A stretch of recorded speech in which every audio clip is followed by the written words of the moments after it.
Nice start.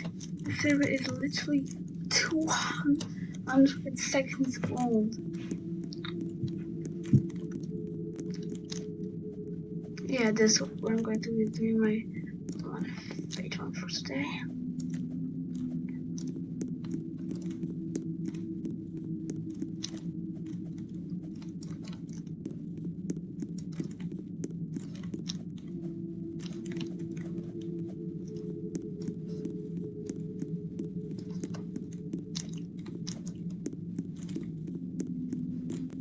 Dude, stop wasting your time.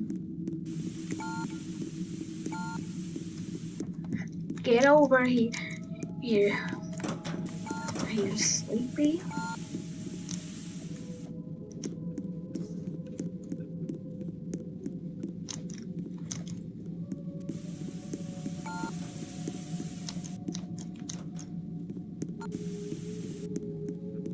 By the way, why is the 2590 clock spot marked as no instead of just now? Like, so unusual.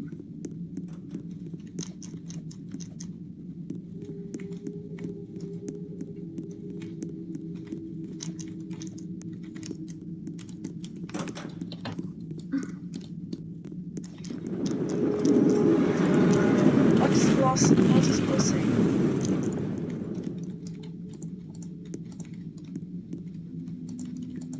Why did I not that become?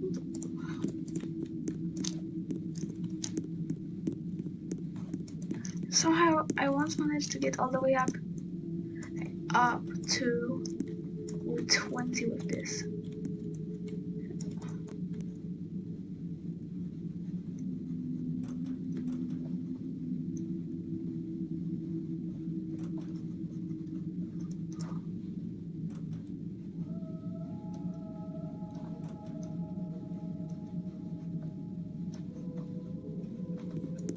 Notes are ridiculously powerful if you know how to use them.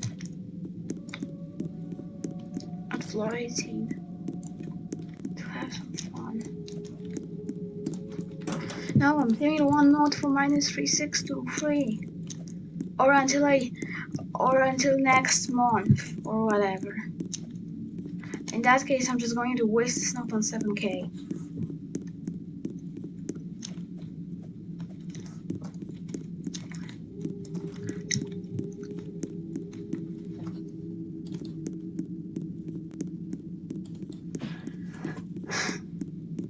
Yeah.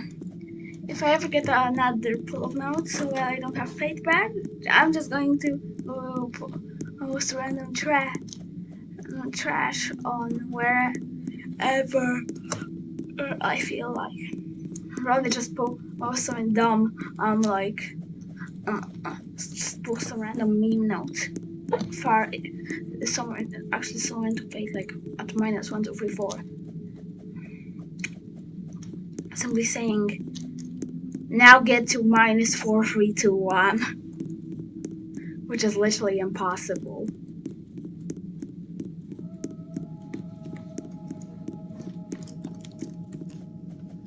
Yep, that's a free character. And a pretty ancient one at that.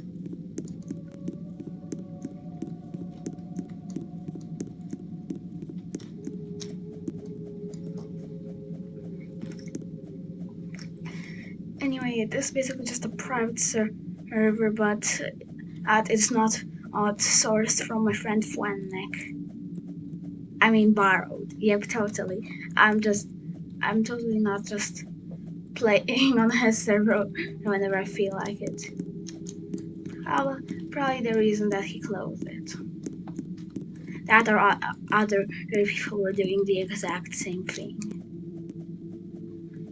Either with two boys trying to get fate.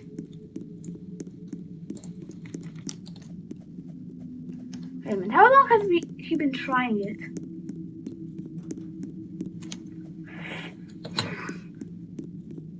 All I know is that there's a layout somewhere where I need to go to the left side of the door in order to not get attacked by the cats. I remember that was an even layout. I also remember that there is a cat behind the door on that dumb A layout.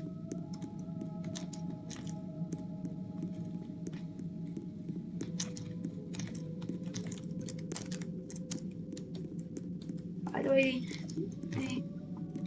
almost every single milestone happens to be on one specific layout.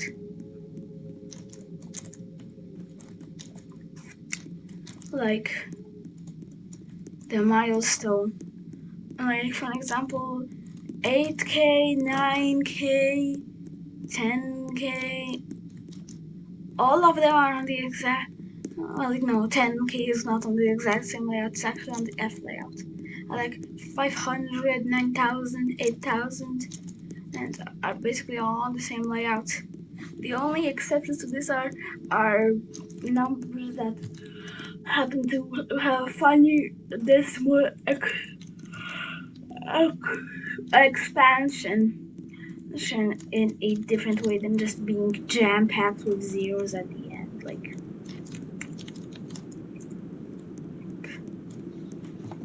for an example, 1, 2, 3, 4. It's actually on the layout of 54. Or the 9 layout. Yep, C. Correct. That is the layout of 1, 2, 3, 4. 1 has a little style layout that appears just before every milestone.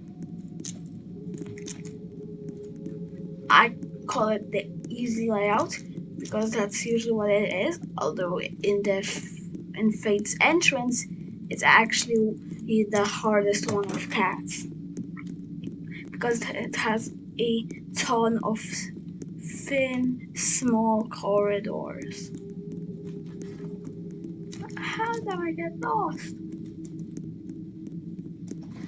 Random like pain for no reason, hooray.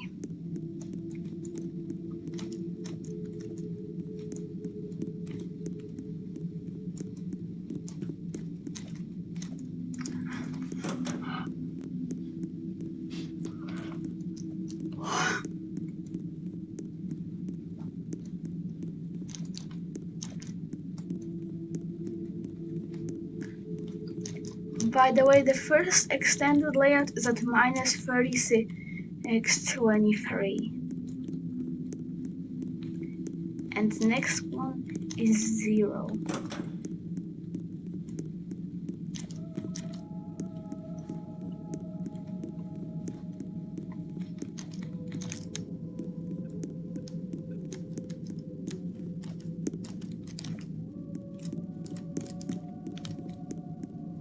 I'm small.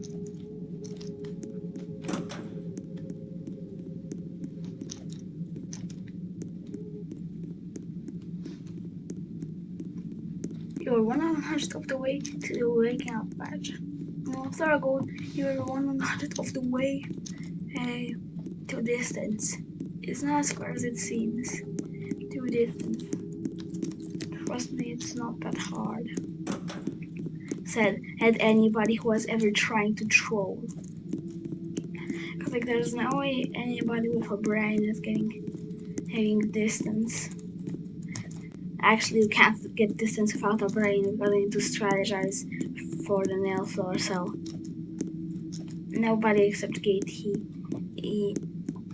getting distance because he somehow has in a position.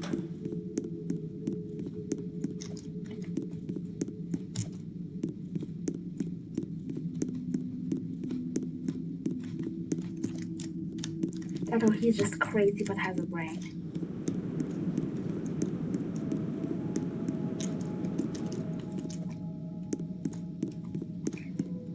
I'm literally smack talking my idol in this game. Like, Gatekeeper is kind of the best player ever and I really want to be more like him.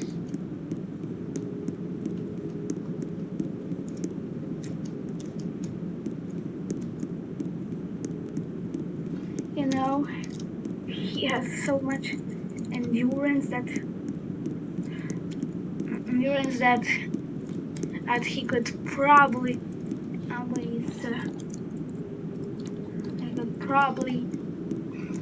I don't know, watch paint dry.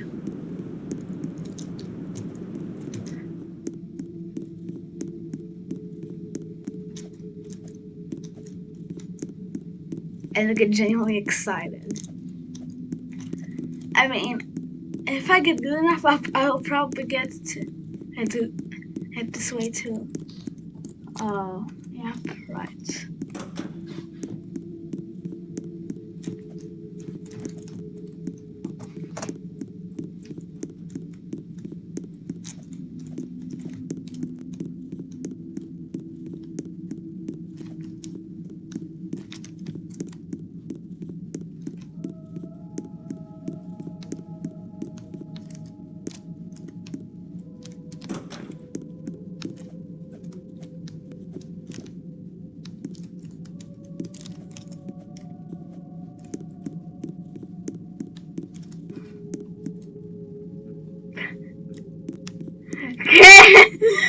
Lol.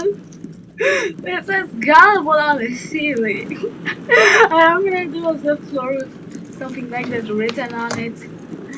But I did.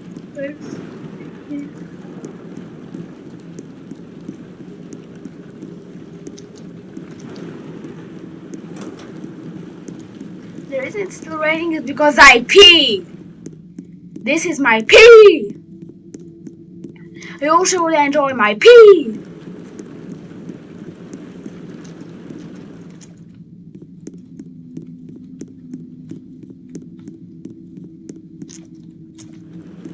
Why did my HHHH put on 307 of all things? Like, it would make sense if he wimped out at the nightmare floor. By the way, massive if mad HHH hater. Because, like, look at these names. I want to vomit from them.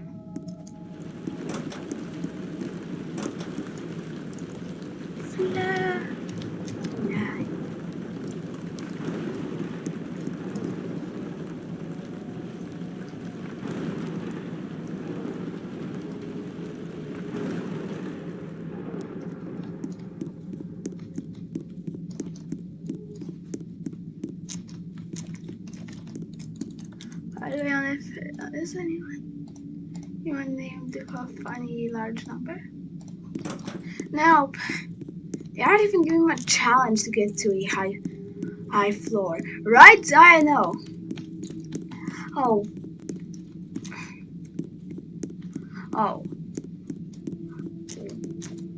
2,143. Or even 2414.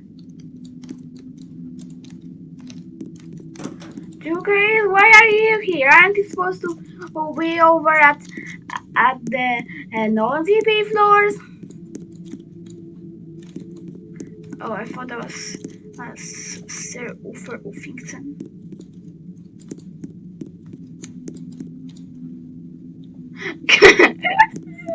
Worship the clock! Worship the clock! Worship the clock! Yeah, more like worship the clock! Worship the clock! Worship the clock! He is Italian, nasty. By the way, the worship the Glock bit is probably what Americans do.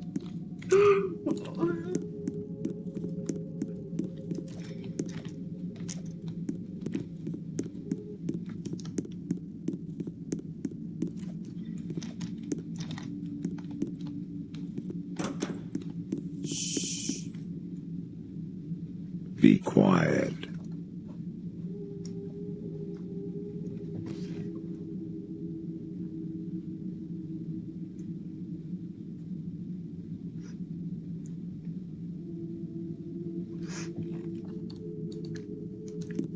Yo, mama, I'm so stupid, she tried. Yo, mama, so stupid, she tried to pull or 91 Wait, 91 octane in gas into an 88 octane vehicle. Well, because it was a newer release of the gas.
Yo, I'm so stupid when.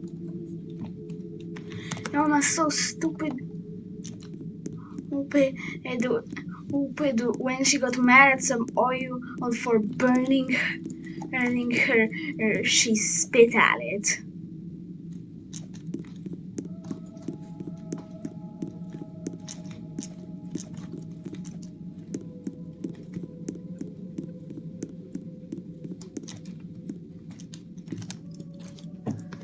This isn't a scary game.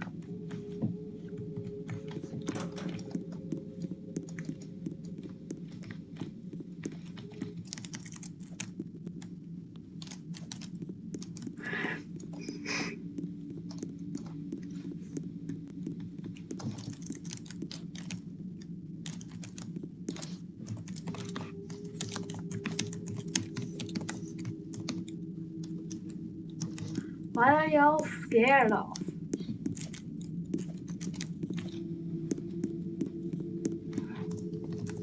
There is nothing scary.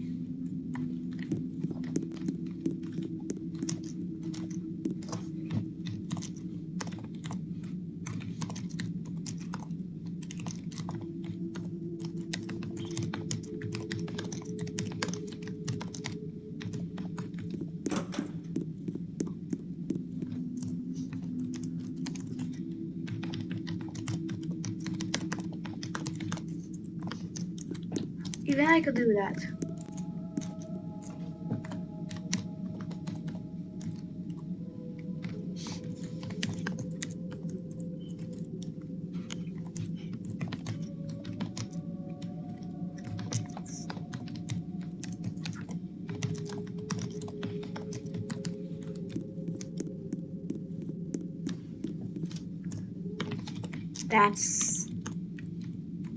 That's static.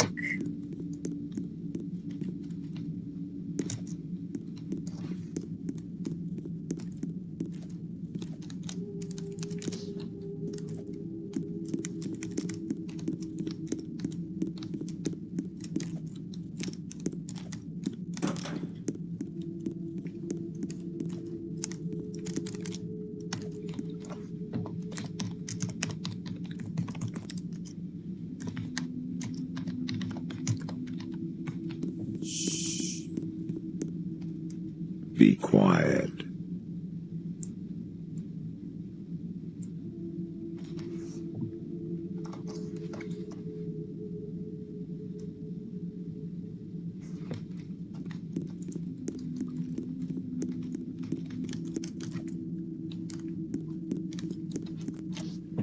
Now!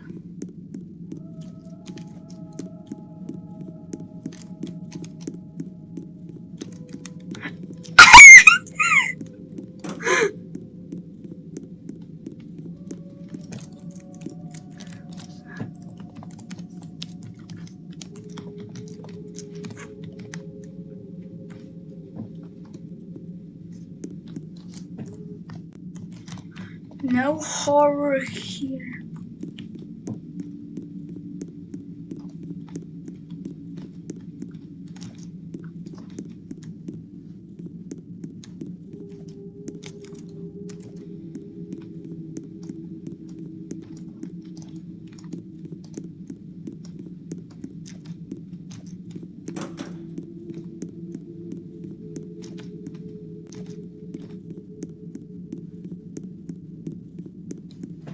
What are I saying?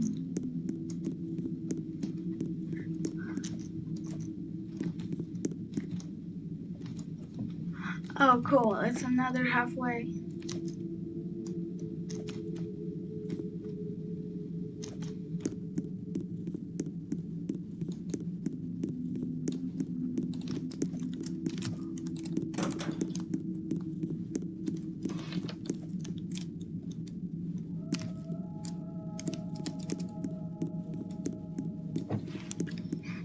One.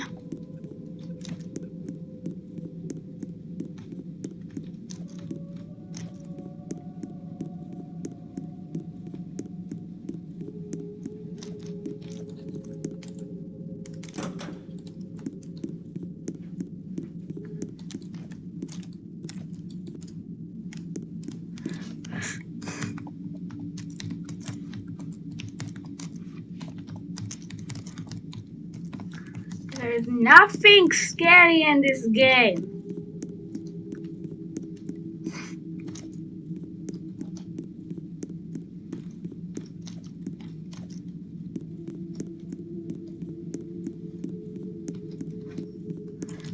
I'm getting so angry over the news.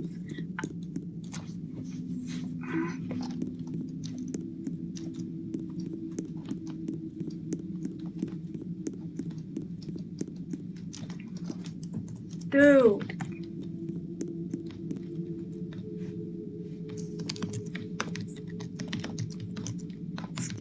Second?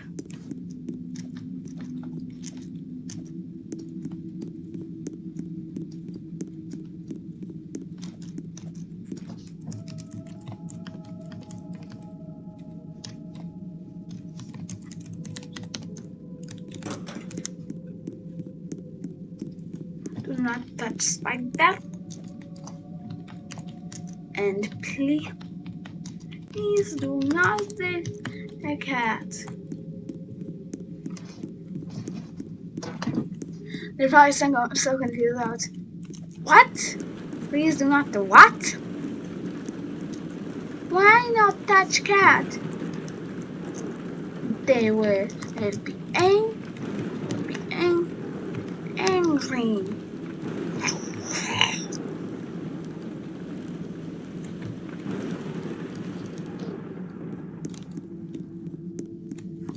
How dare you offend them?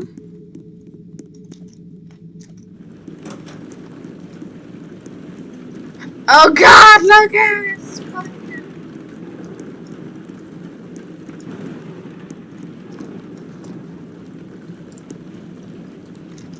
Boredom time.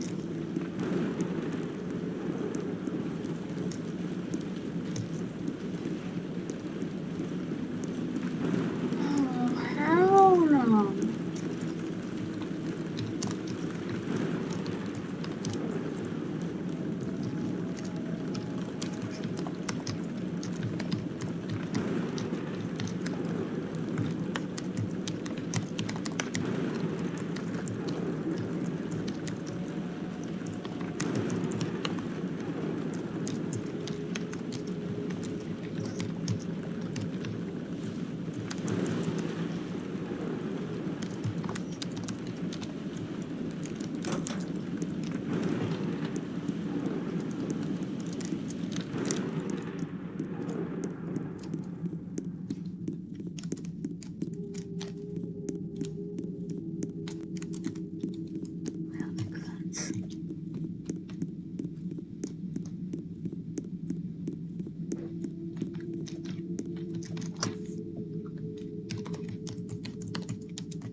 Is for a lecture.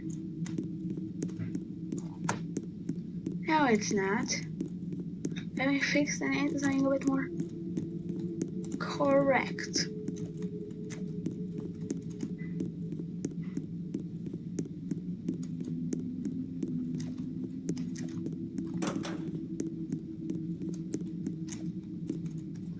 Also, Be quiet. oh my god, it's cool.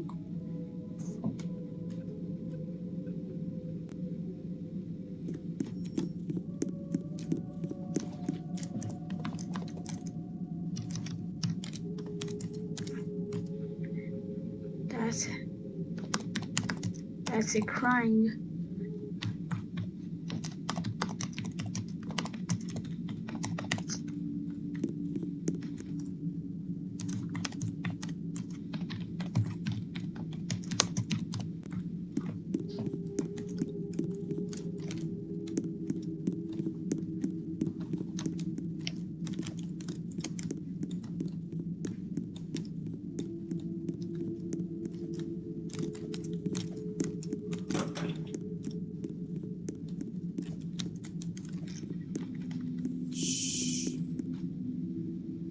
Be quiet.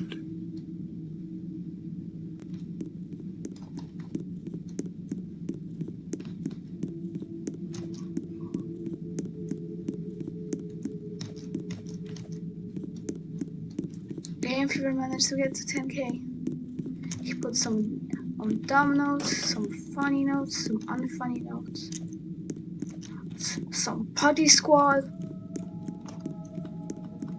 some Satipo. Be quiet. He can hear you.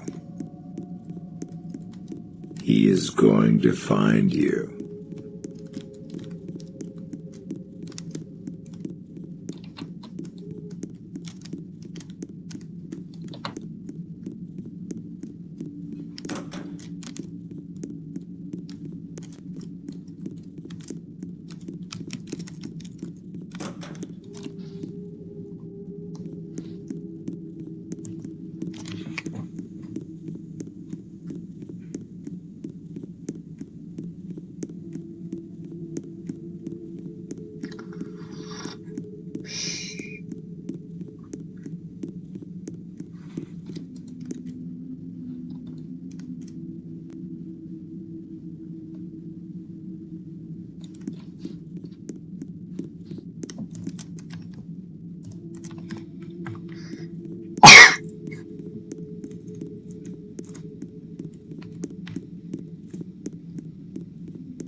Start climbing secret, bro.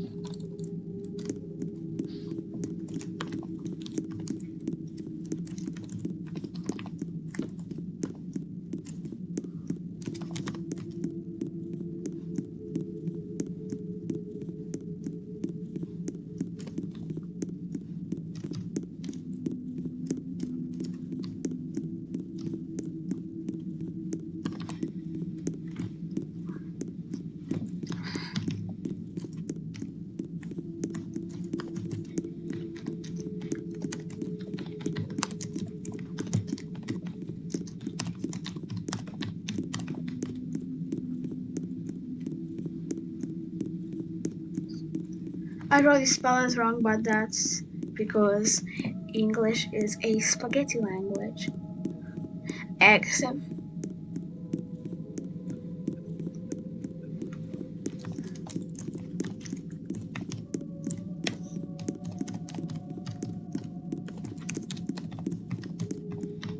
and my incorrect warning note.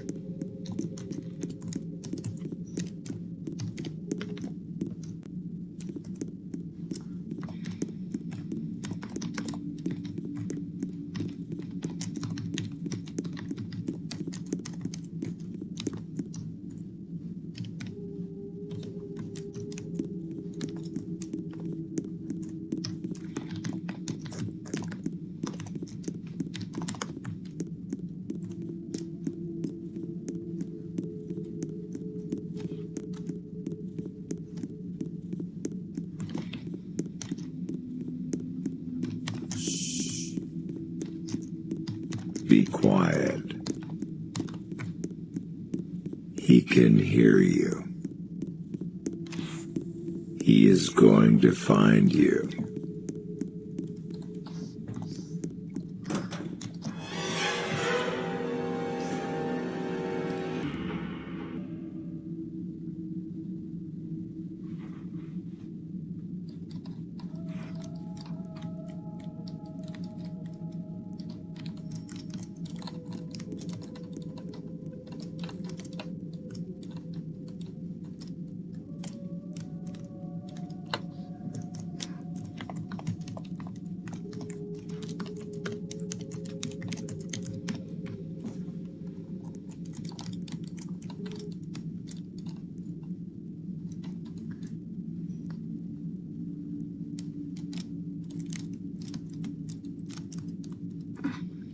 Oops.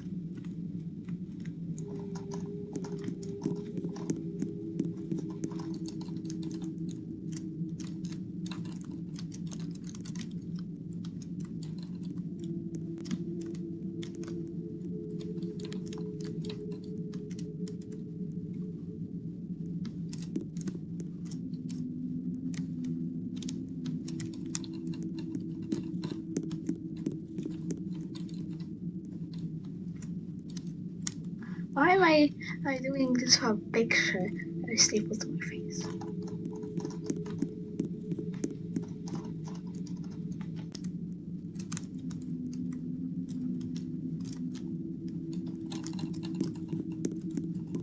I was supposed to get less lost, not more.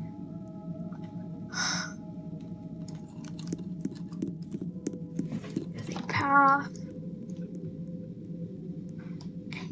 Another path. Path, path, path.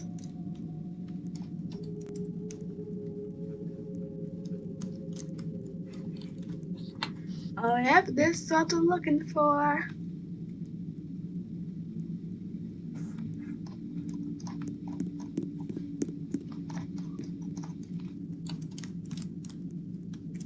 I really did this stupid thing again! Oh my goodness.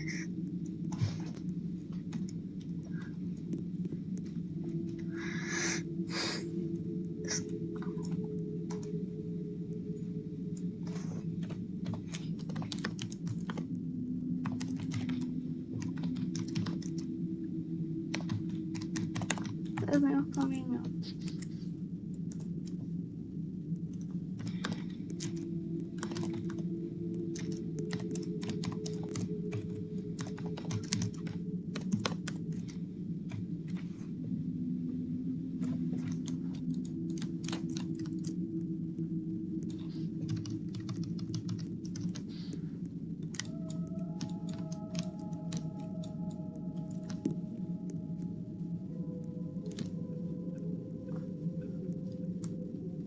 That's all I can do in life.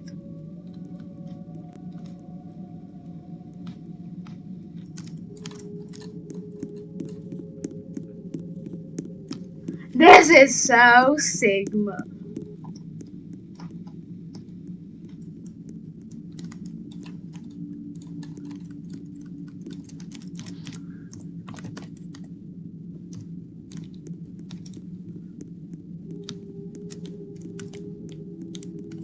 No!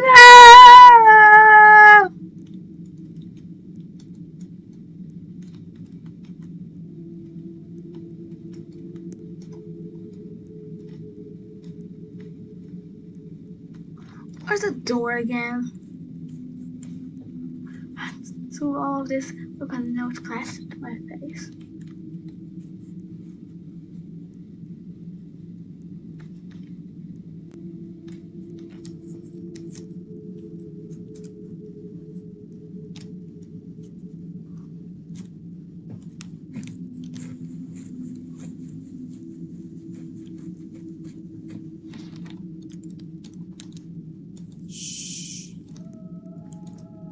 Be quiet. He can hear you. And I saw He is going to find you. I'm going to risk it.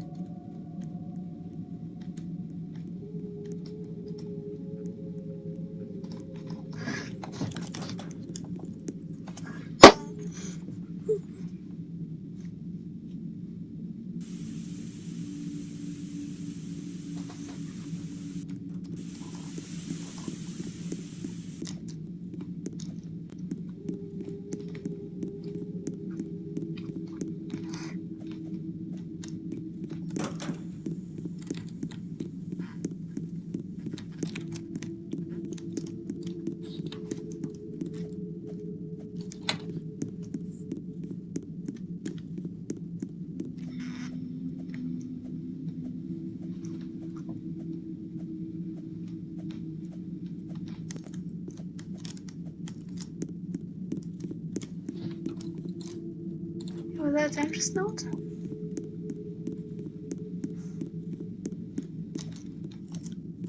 Oh, and then he got the move too.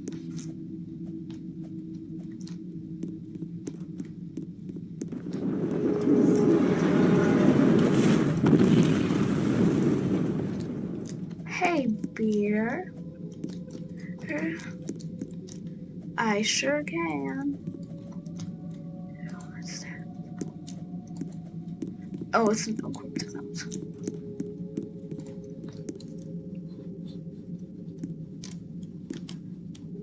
Imagine trying to post cryptic stuff in here.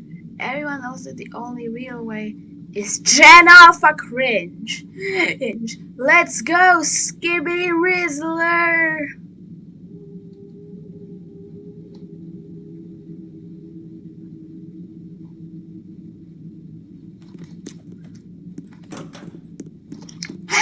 You're so skibbity, Ohio Rizzler at 8577. Yes, I'm the guy who plays the Skibbity Rizzler note.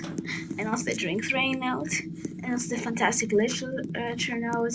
And also the note about the singing nail floors. That was 100 floors after the nail.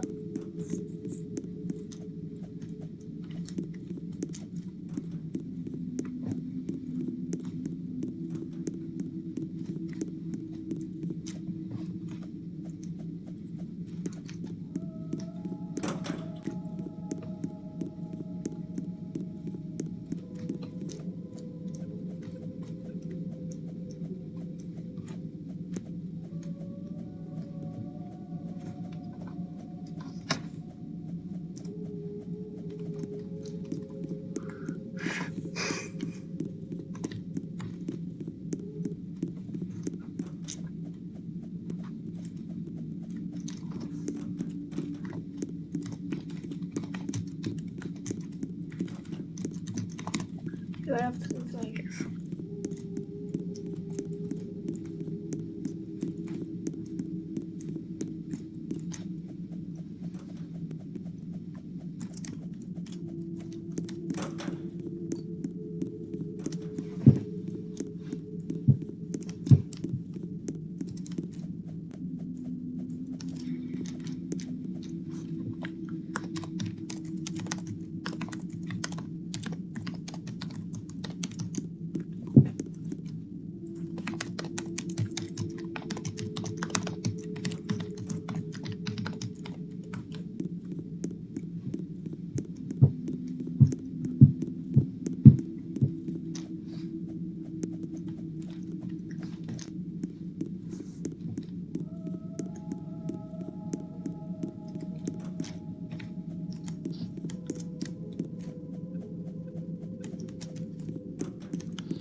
can't I see them?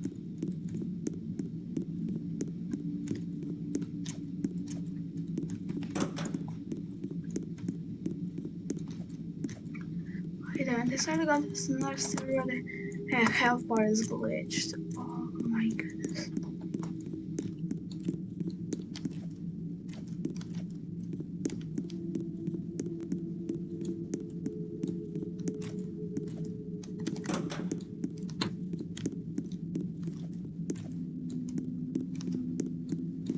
I'm just going to start by intentionally dying.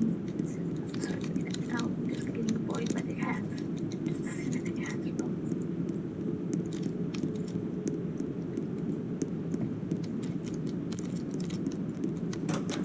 I don't like Shadow Lantern or something.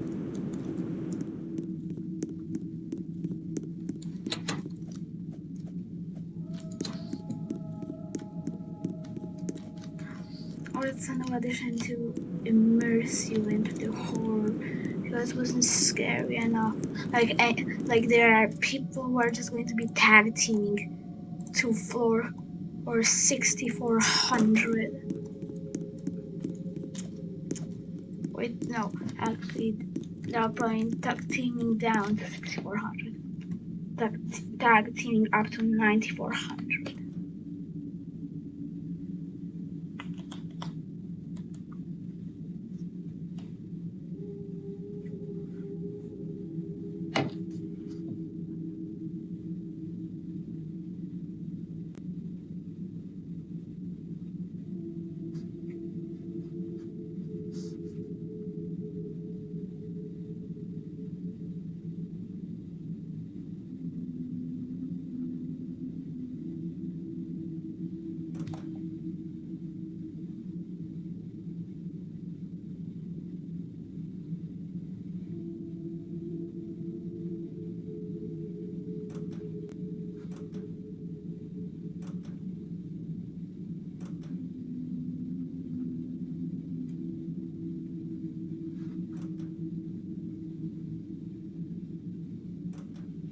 By the way, I'm just my fingers.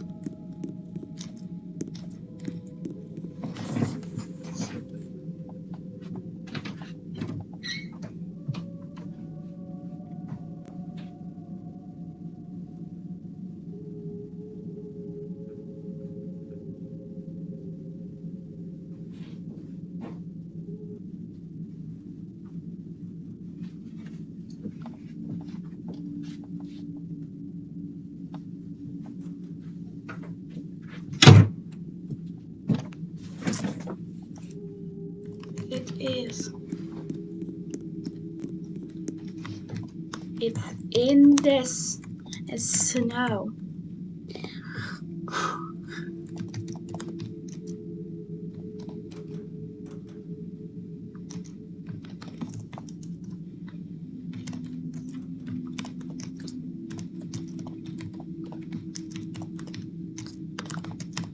Point your camera into the snow.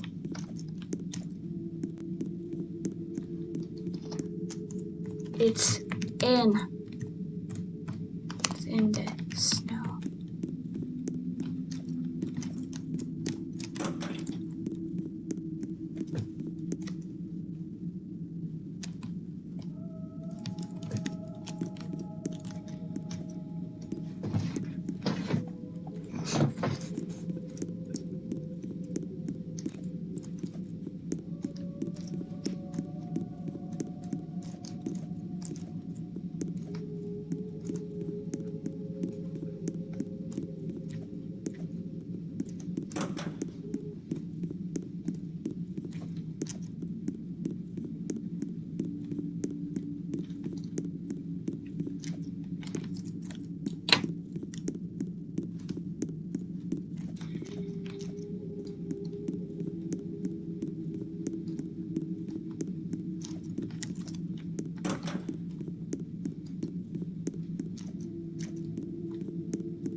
If you've And like everyone in this game is starting to be dumbing down. Like it feels like I'm secretly like I'm in the game of find the Gen Alpha. And this one is the Gen Alpha.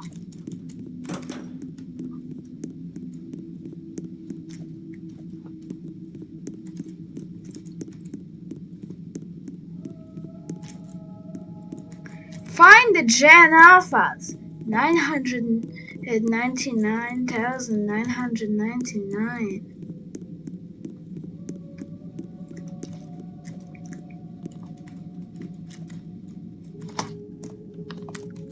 The water is okay.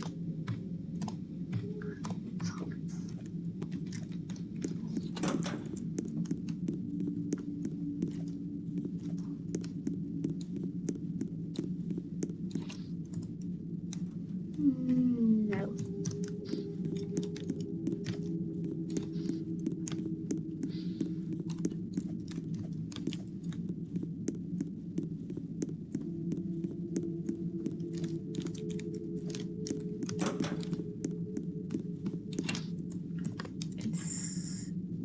It's no law.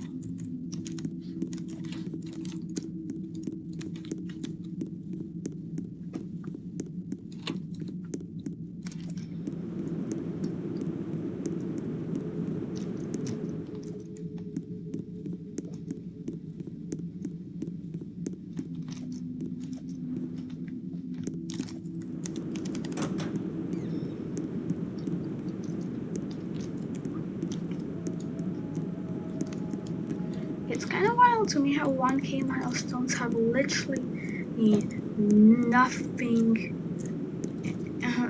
That of all 1K milestones, there are only 3 normal floors, 1 inverted floor, which are sort of common, so it's kind of expected. 1 FOV floor, which is very unexpected. A literal nail floor, which is one of the hardest combination floors. Actually, it's a monsoon nail floor. Or because yes, there are triple combinations.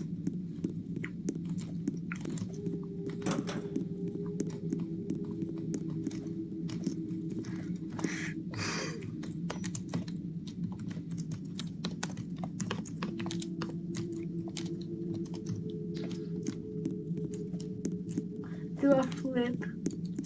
Oh yeah, by the way, that's what happened in Omori. Alright, he didn't actually throw his sister off the stairs.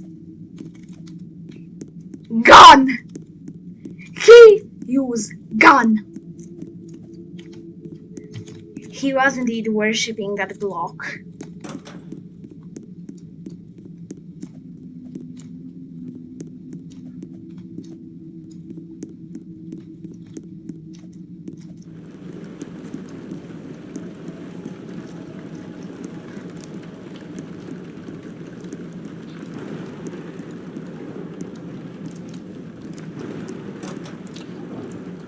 Don't move.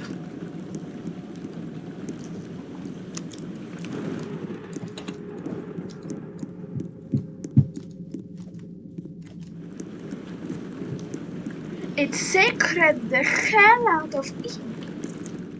Who is E?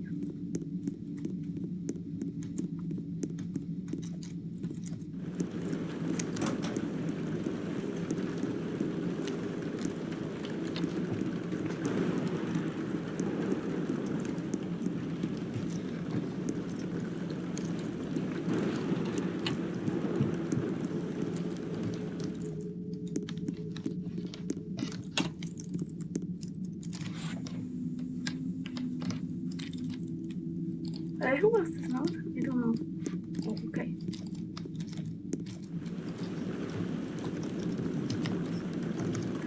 It's just us, it's just ambience. Honestly, when I make my thing, I'm literally gonna add in a mute ambience part. What?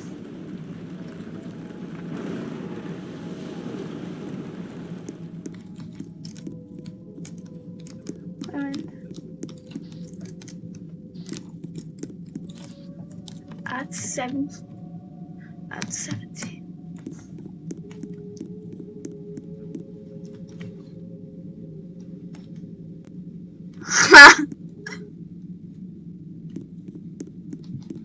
What's this?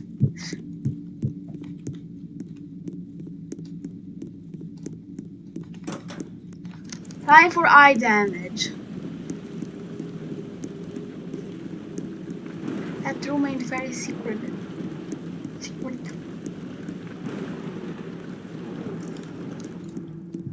There's so many rules does Ben Scare have.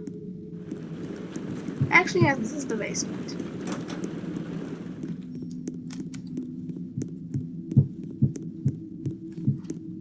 The cellar is one of the worst parts of the game.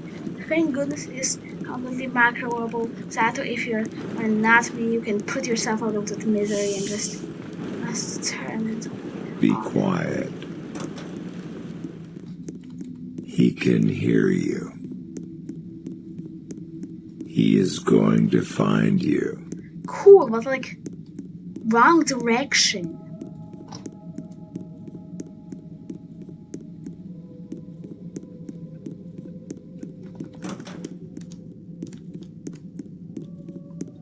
Yes, I know that one band was named One Direction, but there are more than one directions in real life. That is not listening to. Actually, I haven't heard a One Direction song, so I can't to make a joke like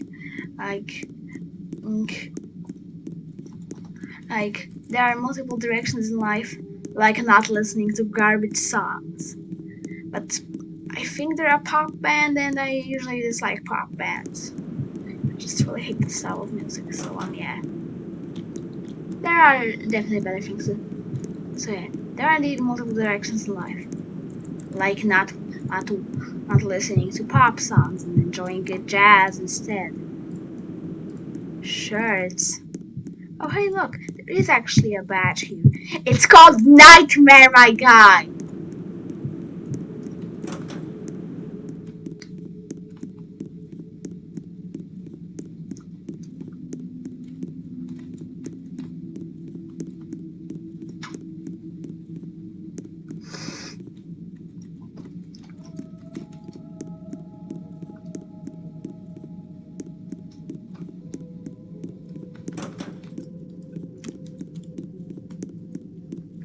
Hey look, it's that extra secret hotel room. It would be a shame if it ever got exposed. I agree.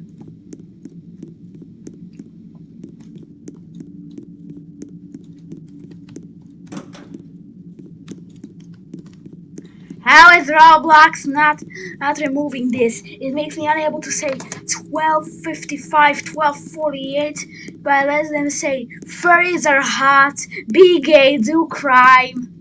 I'm boyfriend, single, taken.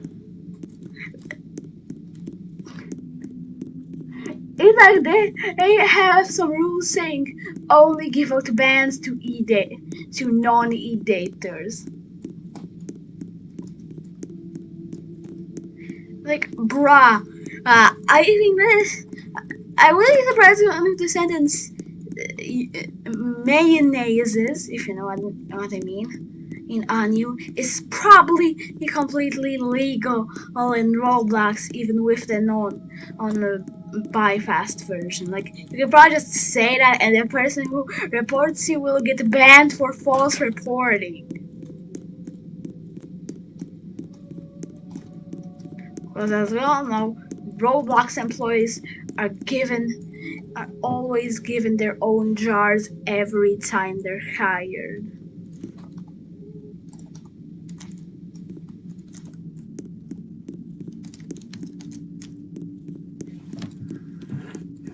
And if they ever let go of that jar, death penalty.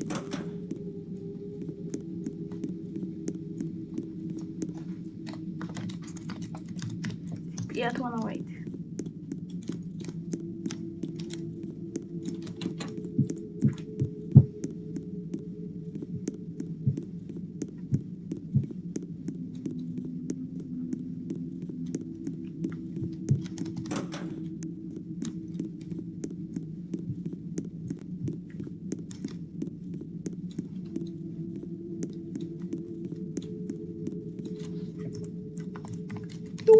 Why?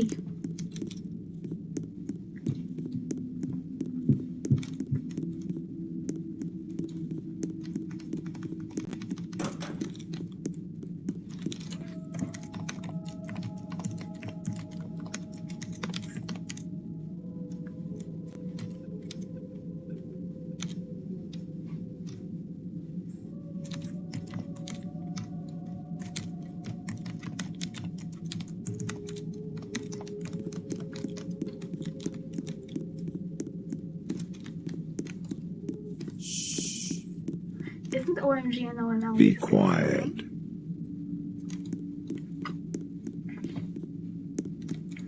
Why is there even a distinction?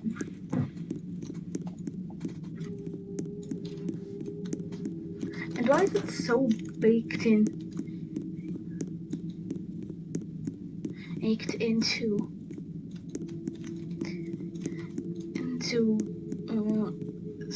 people, into why people say that even non-religious people say it.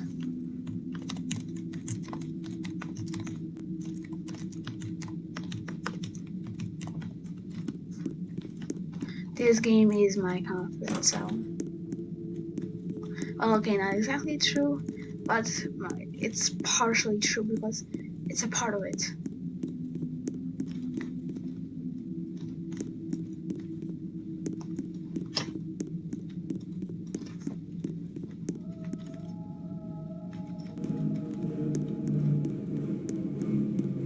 Of course, there is nothing.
Actually, right now I should probably try to get in some cats too.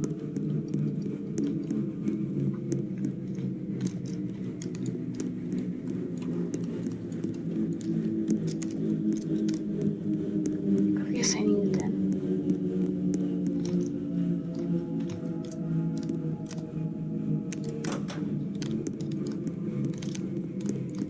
Oh my goodness, one the cat.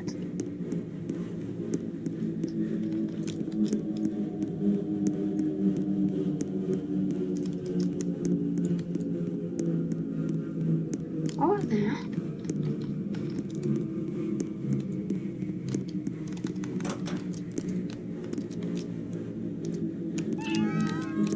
Oh, phew. No.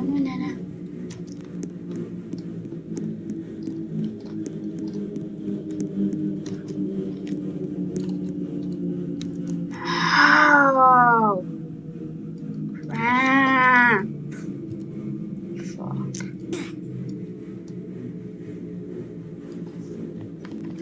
Really?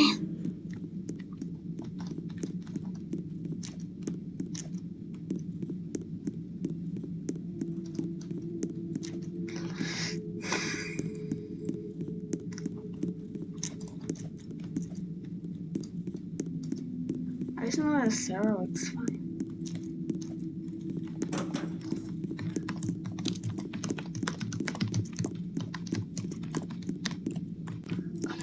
Back again. And the floor's deloaded too.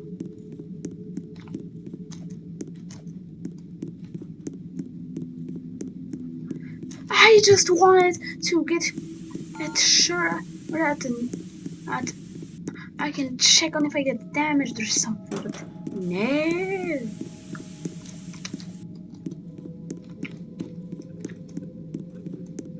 I'm gonna put on a video because it's just bullcrap. Might as well are bullcrap in general. The best way to fail at indie game development is, as usual, to never try. But one could argue that if you never try, then you'll never fail. So let's assume you do try. Here's how to fail. An important part of game design is level design, of course depending on the type of game you're making. So if you're making certain sandbox games, an open world game without dungeons, an idle game, maybe, or some roguelikes, then that's great because that's the only time you need to worry about level design. Get it? I said the opposite thing there. Like, you know, those are the only ones where you actually might not need to worry about level design, but then I said those are the ones that you do need to worry about. See, it's funny, right? Because this series is all about saying stuff that's pretty much backwards and ends up making no sense and you know, plus when you think anyway, level design can be broken down into 7 important things to suck at. 1. Guiding the player towards objectives. 2. Providing interesting challenges. 3. Establishing thematic environment and story. 4. Relay a sense of progress. 5. Introduce and build upon game mechanics. 6. Probably other things, but I don't care. I mean, I'm teaching how to fail here. And 7, because 7 just sounds a lot better than 6. When guiding a player towards objectives, it helps to keep the goal a secret, because it turns out players enjoy wondering what they're supposed to be doing for hours on end, and wandering around until they give up. I mean, everybody loves watching a playthrough online just to figure out what it is they're supposed to be doing. It helps with the immersion. On the other hand, that's not as cool as a special kind of sense that makes the screen flash and highlight with helpful hints. This way you can save the player the time of watching that playthrough by just showing them everything with a press of a button. You can only pick between these options though. There's no in between, trust me. In level design, you'll need to provide challenges for the player to overcome. Because this is one of the most debated and most delicate subjects in game design, my recommendation to you is to just not worry about it. Make it however you want, and the great thing is, if people accuse you of your challenges being too weak, just claim you are making a casual cozy game all along. And if they think it's too hard, just say, yeah, that's the point. Get good, you noob. Even if the difficulty stems from overlooked, broken, or unnecessary mechanics that are totally out of the player's control. Nah, it was all on purpose. You're just that hardcore. Level design is also a way to tell a story, but we already covered this in the last episode. You know how level design can be a way to establish an epic game world and environment in the player's mind, leading them down an epic tale of... Wait a second, I already did this bit, where I cut it off short and said there's no need to do that because you can just tell the story with cutscenes and text walls instead. What is this? Just recycling old jokes? Pathetic. Who wrote this? Oh, wait, that was me. When designing your levels, make sure to come up with an adequate collection of assets, then just rearrange their order and layout, and use them over and over again, throughout the entire game. And now you might be thinking, oh, don't tell me I need to make several distinct collections of assets with possibly different themes and styles in order to give the player a sense of progression and variety as they continue through the game. It was hard enough to make one set of assets. But don't worry, I'm not going to tell you that. Level design is a key method to introduce and build upon game mechanics, but that's not really needed because you already explained how the mechanics work in your tutorial text walls and the online wiki. So now all the player has to do is follow the path that you've clearly laid out for them. That way they don't have to worry about figuring anything out for themselves. No need to explore an interesting and potentially unique idea. That's not what games are for. Now there are probably other things about level design, but do we care? Not really. At least I don't care to think of anymore, and you shouldn't either. Partly because the less you know about something, the worse you are at it, right? But also this way I don't have to draw more stuff. That's right, I'm leading by example. Burnout can be real, you know. Learn to take shortcuts, especially towards the end of your games where it would otherwise be getting more exciting. That way it can end anticlimactically. And the last thing is number 7. The seventh thing. Yep, that's it. That's... So...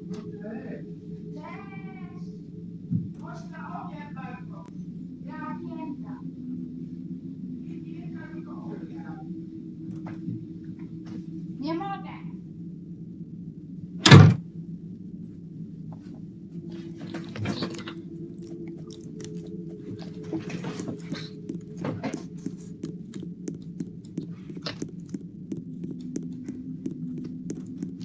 Can you just ban into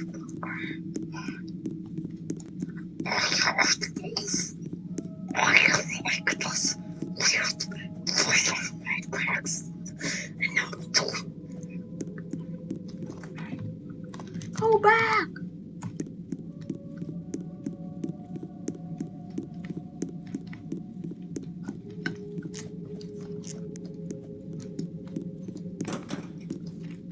Yes!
Hell.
Don't touch spider.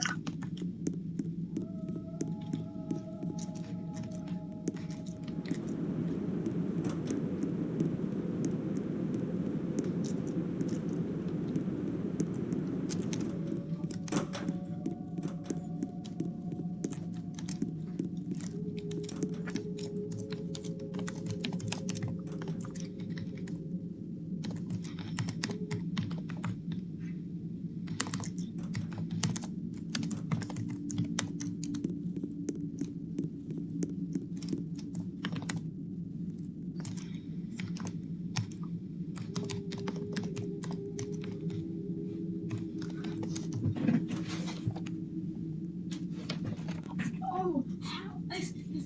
Don't get him again.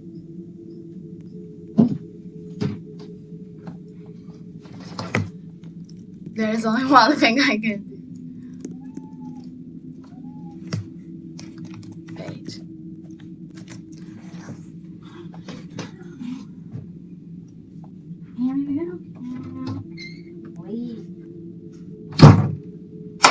Excuse!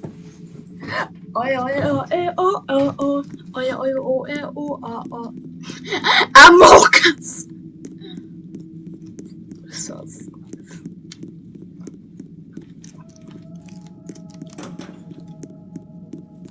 Oh, hell!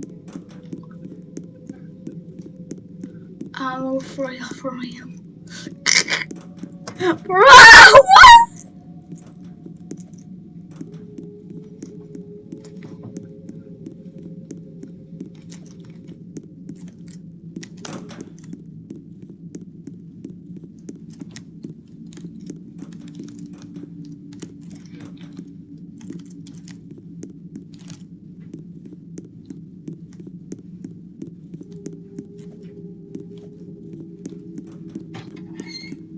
Dzień dobry, Bartusiu. Nie mogę zjeść, bo inaczej to będę musiał sikać podczas Fate. Tatuś, nie mogę jeść, albo zginę w piętra na minus 1800, że będę musiał pójść siku. Przestań mi dawać jedzenie teraz. Ja mówiłem nie. They're still trying to give me food. Serio, tato. Czemu? Jesteś głodny? Tak, to bardzo. Może chcesz coś suchego? Okej, co macie? Nie wiem. Tylko jak odnajdziecie, to jeszcze to wsadź do mikrofalówki czy coś podrusnąć ostatnią wodę.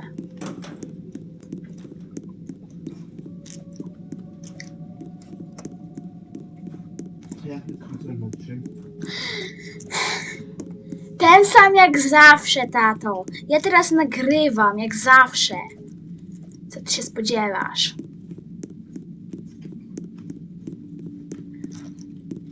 Ludzie, którzy teraz oglądają, to spodziewają, że jak gada po angielsku, był zadowolony, nie? Ja się wkurzą na ciebie teraz. Tak nagle brzmią tak apetyzujące. Choć musiał zrobić przynajmniej jakieś 3-godzinną przerwę. Jeśli chcesz widać knedle, to jeszcze dostań mi kawę. Ciekawe. Przecież będę musiał być obudzony tak długo. Czego? Bo inaczej to bym musiał skończyć Fate o 23. Tatuś, widzisz, że ja będę miał układzie koordynacji o 23? Ja tu miałem koordynację, żeby stać do piętra 700, o 21 do 22.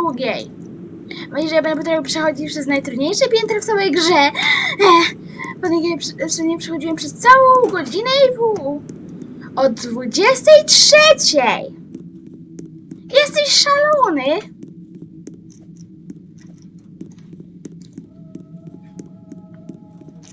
Odpowiedz. Nie jestem szalony. O ja, czemu proponujesz takie głupie... Czemu ty się dziwisz, że ja nie mogę zjeść? Trudno. Tak bardzo chcę mieć te knedle, chociaż bym musiał mieć na to kawę. I wiem, jak kawa się ze mną kończy, prawda? Radę dostaniesz później, przecież drugi jeszcze. Okej. Zanim, że zjem obiad na kolację i kolację na kolację.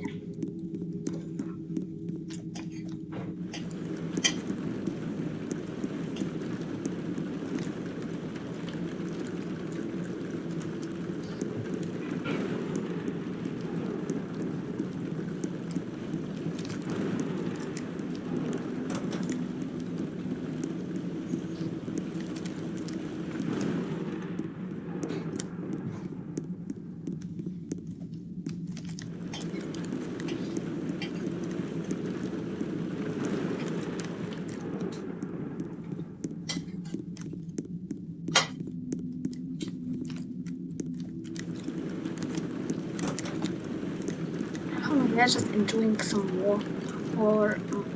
some warm food, and meanwhile I'm still having to argue with him on an empty stomach. I'm like in front of a viewership of 2 people max. Probably 0. Unless I manage to do it on this round. I won't, but if I don't try, I never will. Wait, what happens for I'm Oh, cool. So you have any contest.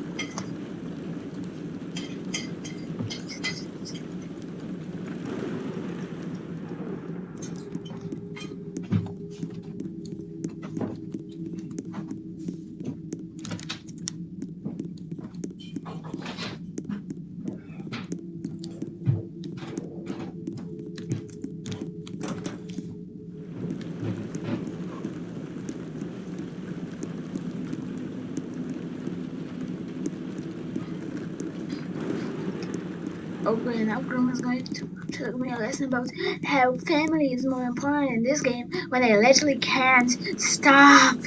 My goodness, I thought she's going to have one. I thought that I was going to get one normal attempt, but no, it's being bullied by my. This is going to be bullied by my grandma eating some burnt bread. Tatuś, chcesz to słuchać? Be quiet. Hej.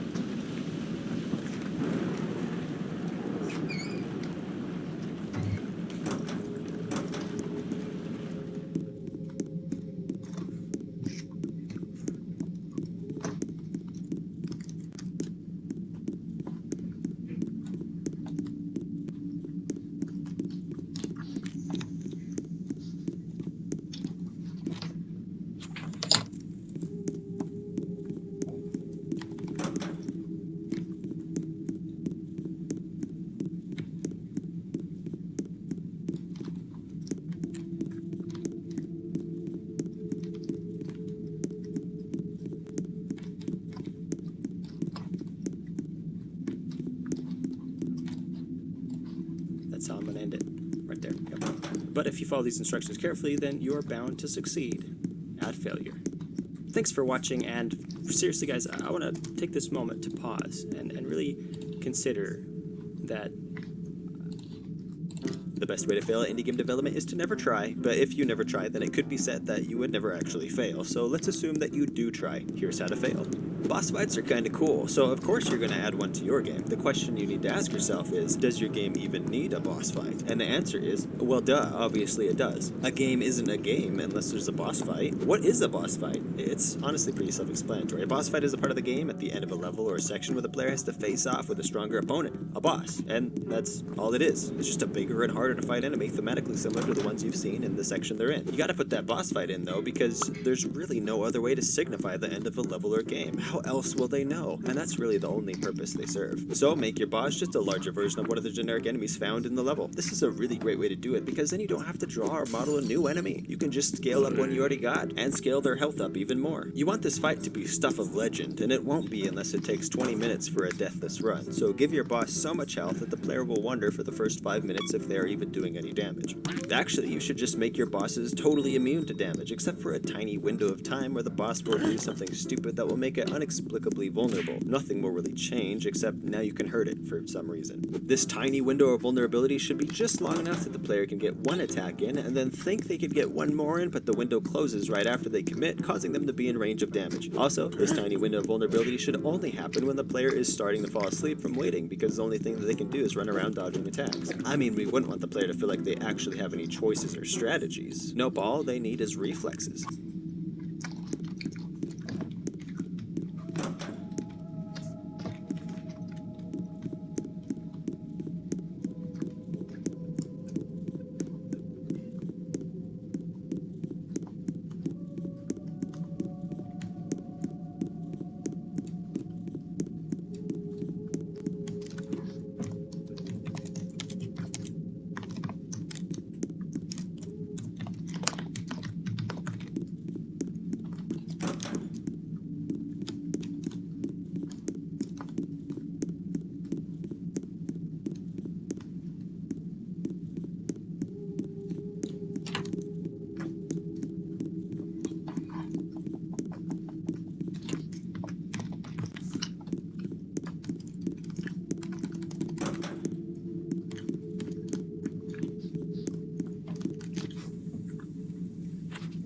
Bread.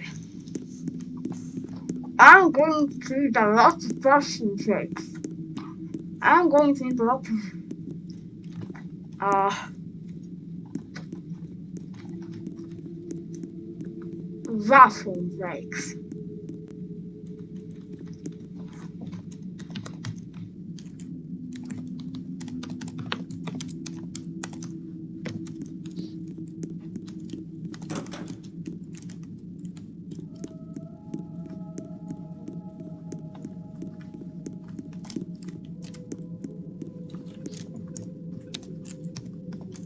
A cutscene.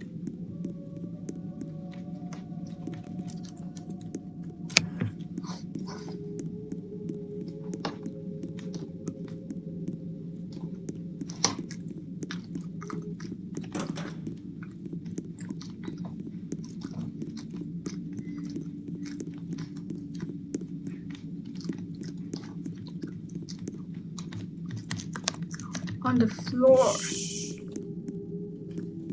Be quiet. Now, when the boss fight is over, He can make your hear boss you. change into its true form, and the real fight begins. But of course, the second stage to the fight is just going to be the first one. But now there's also extra fireballs or some other stupid thing like that. Now, you want the player to feel rewarded, so right before they deliver the finishing blow, fade out to a cutscene, in which the boss will shed its artificial lair, revealing it was your nemesis the whole time. This third stage of the boss fight is just like the first two, except now there's like even more attacks that you have to dodge, which makes you think like, why didn't they just start with all the attacks? Like, if they're trying to actually beat you, why not just start with everything they got? But let's not worry about that. Instead, let's worry about making sure that you keep this pattern up for the next few hours. Your efforts shouldn't be in making a boss fight fun, but just in different ways to artificially extend the length of the boss fight. Also, you want the fight to be balanced, so make sure any damage dealt by the boss is an insta-kill, forcing the player to rewatch the unskippable 10-minute cutscene and have to play the whole level from the beginning before they can try again. But don't worry about that, we know the player enjoys doing the same thing over and over and over again because that's how the boss fight itself is structured anyway. They must like it. Now, some consideration should be given to the space the fight will take place in. This part can be a little bit difficult and a lot of people really mess this up, so pay close attention. make it a big empty room. I know, you hadn't really considered the location of the boss fight, but don't worry, now you won't accidentally create a space that contributes to the player's choices and strategies, or that encourages use of your game's unique mechanic that you don't have. Instead, just make it a big empty room. It's so much easier. After the boss is finally beaten, then at last you'll get to the final stage. Then once you get past that, for the rest of the game, reuse all that work and just add the boss as a normal enemy. This will serve two purposes. One, you can continue to be lazy. And two, because it's, yeah, never mind. There's really only one purpose. Remember, when it comes to boss fights, there's no other way to bring a climactic ending to a leveler game. Sure, there's the potential that you'll figure out that the main purpose of a boss fight is to have an ultimate final test of a player's new skills and realize that the best way to do that could possibly not even include a boss fight at all. But I mean, you could also figure out how to make a game where the player will care enough to actually play all the way to the end. So I'm really not that worried. And if you follow these instructions carefully, you are bound to succeed at failure. Hey, thanks for watching. I'd like to point out that it's not about the bosses we've killed. It's about the friends we made along the... Actually, no, if you're playing Elden Ring, it's 100% about the bosses. Yeah, you need to put a boss in your game. I don't care who you are. I don't care what kind of game you got. Put a boss in there. What, Tetris? You think you're special? Where's the boss, huh? Where's the boss? Like, even Portal has a boss fight. Come on. Put a boss in your game.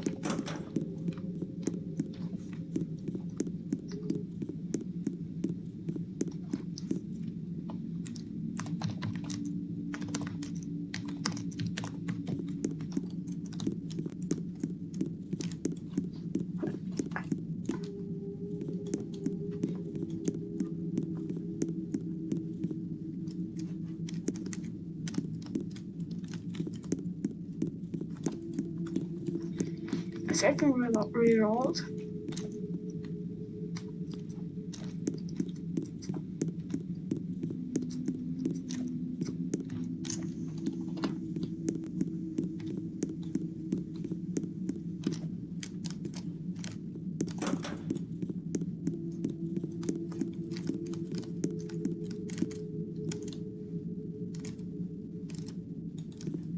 Oh, I put it from this floor.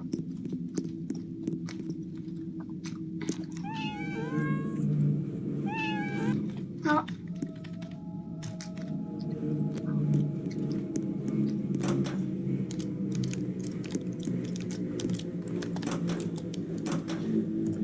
This is.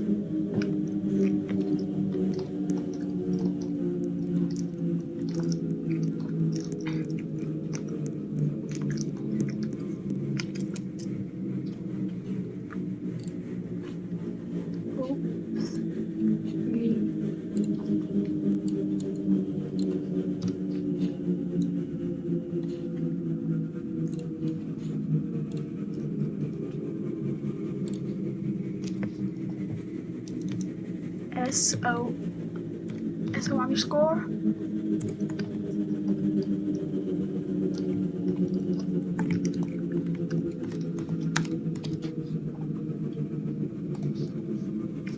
OCVBSPORRJ8.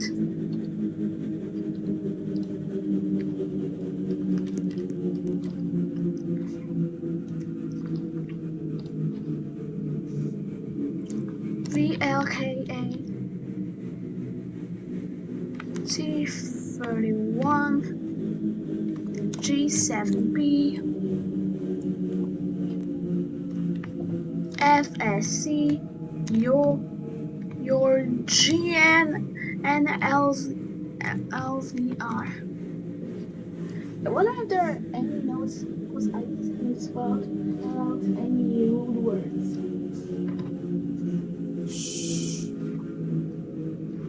Be quiet.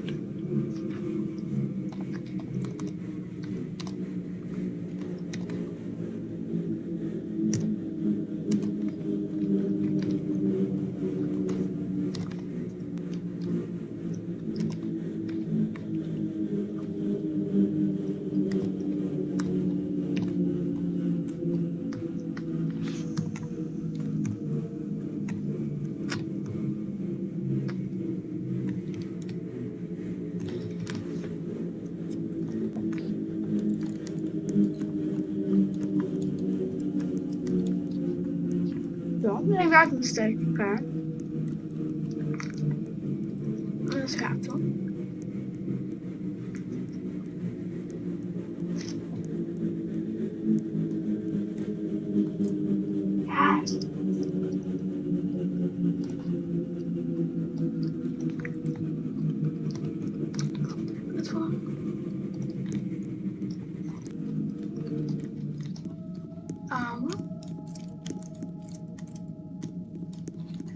Just there's a hole.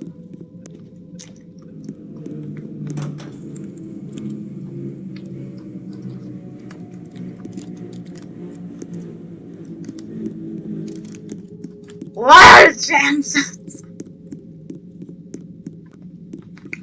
Anyway, I'm almost done with it.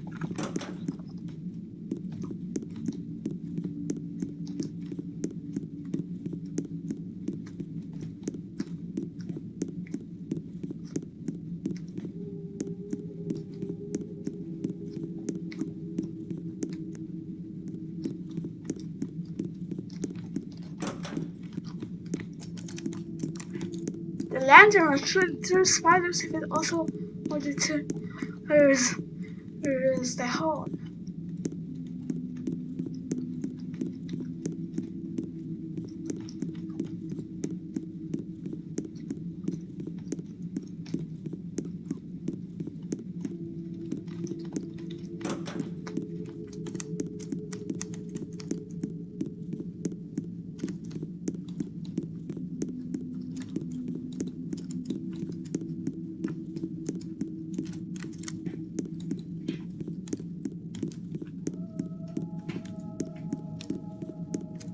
Well, I'm scared because I'm going to have to jump him. No!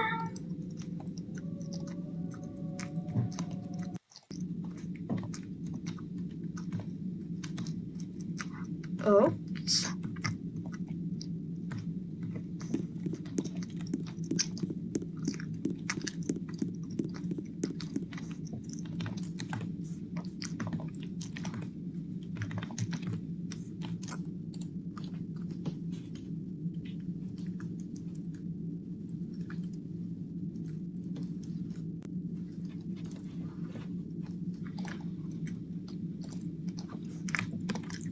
Really a synapse baby.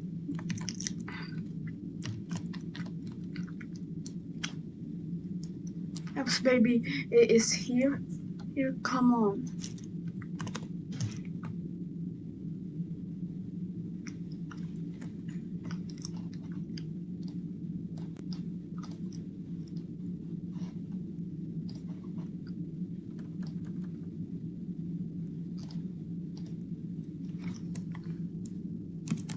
I can't even replace synapse with garbage.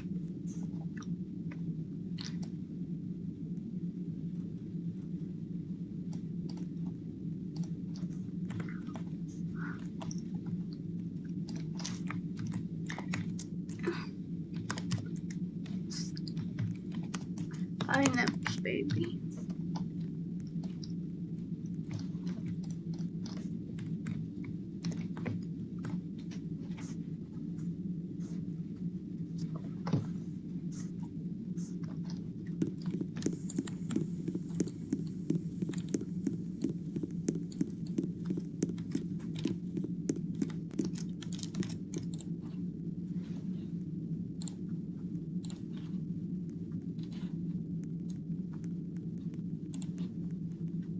Um,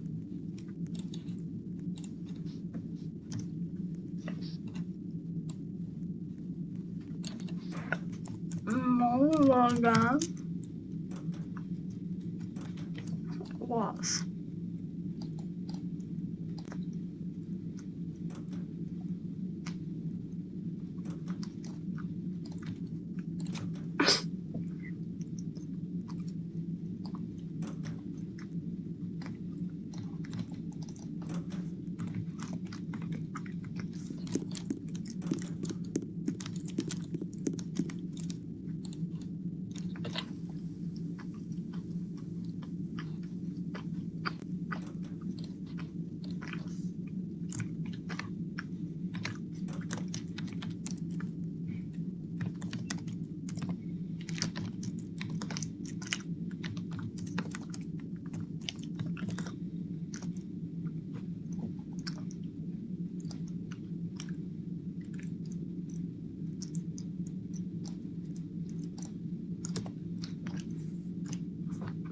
Actually, it says UBBY.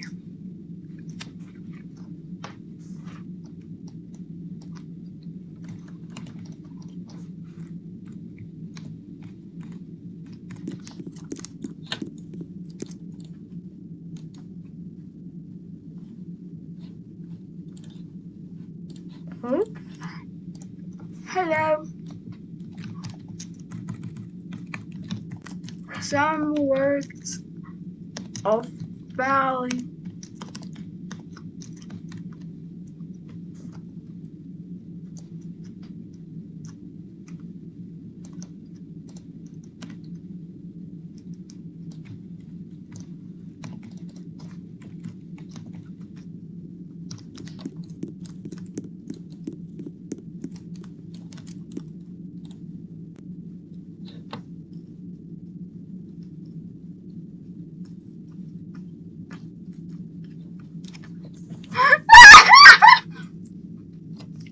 Cring!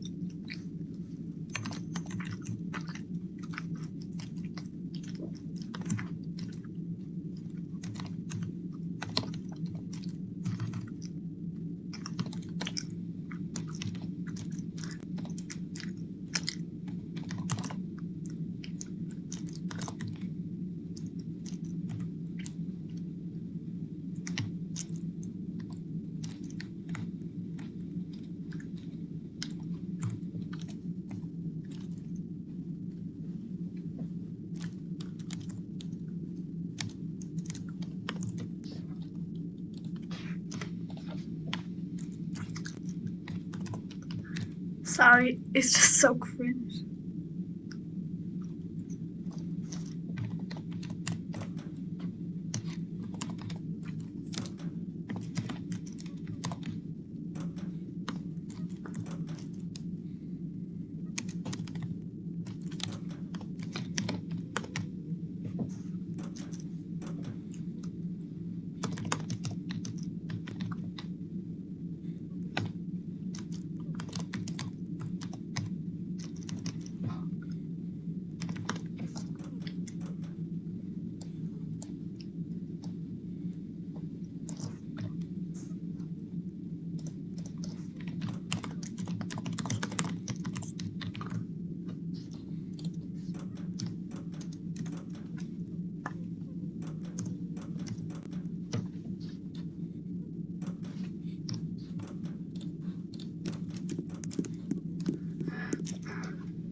No, I want the from the first letter.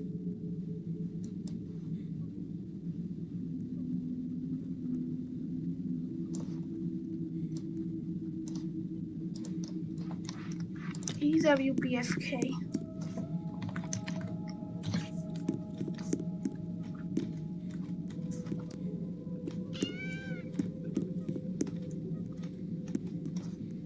Huh?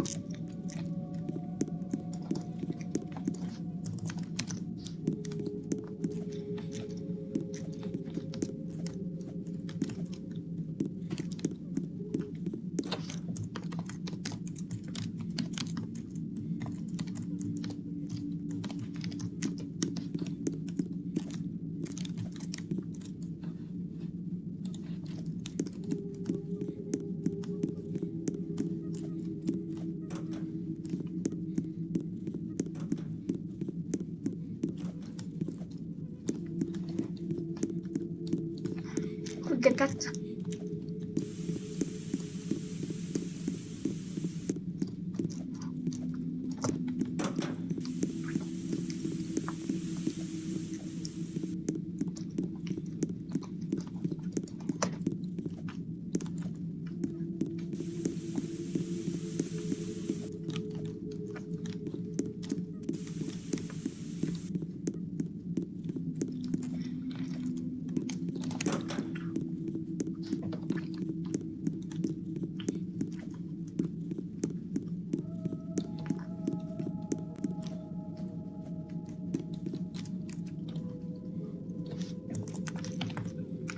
This is all this floor.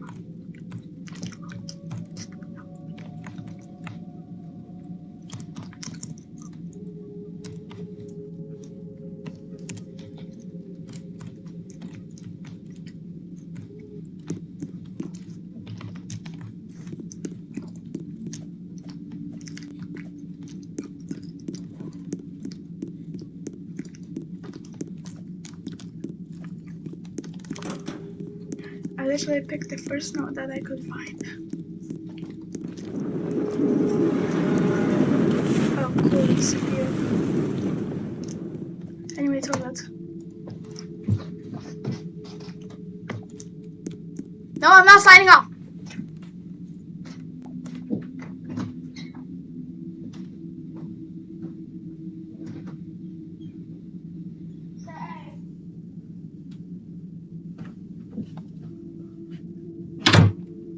Alright. Let's go back. Toilet.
No.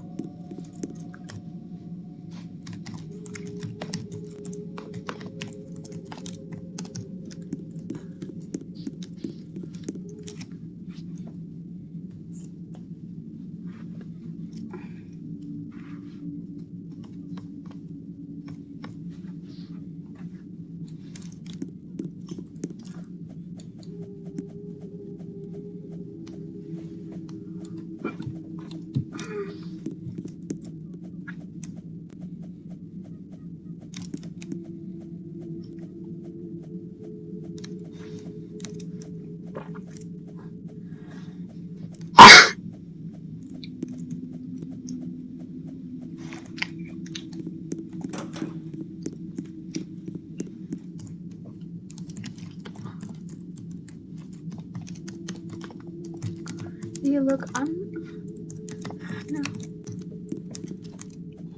Put your camera on this.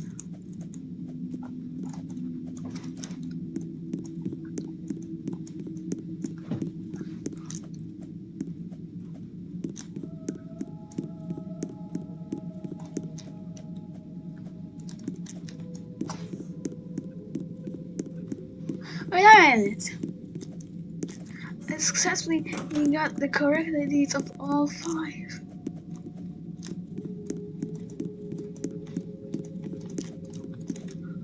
Beans and P.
The best way to fail at indie game development is to never try. But if you never try, you'll never fail, so let's assume you do try.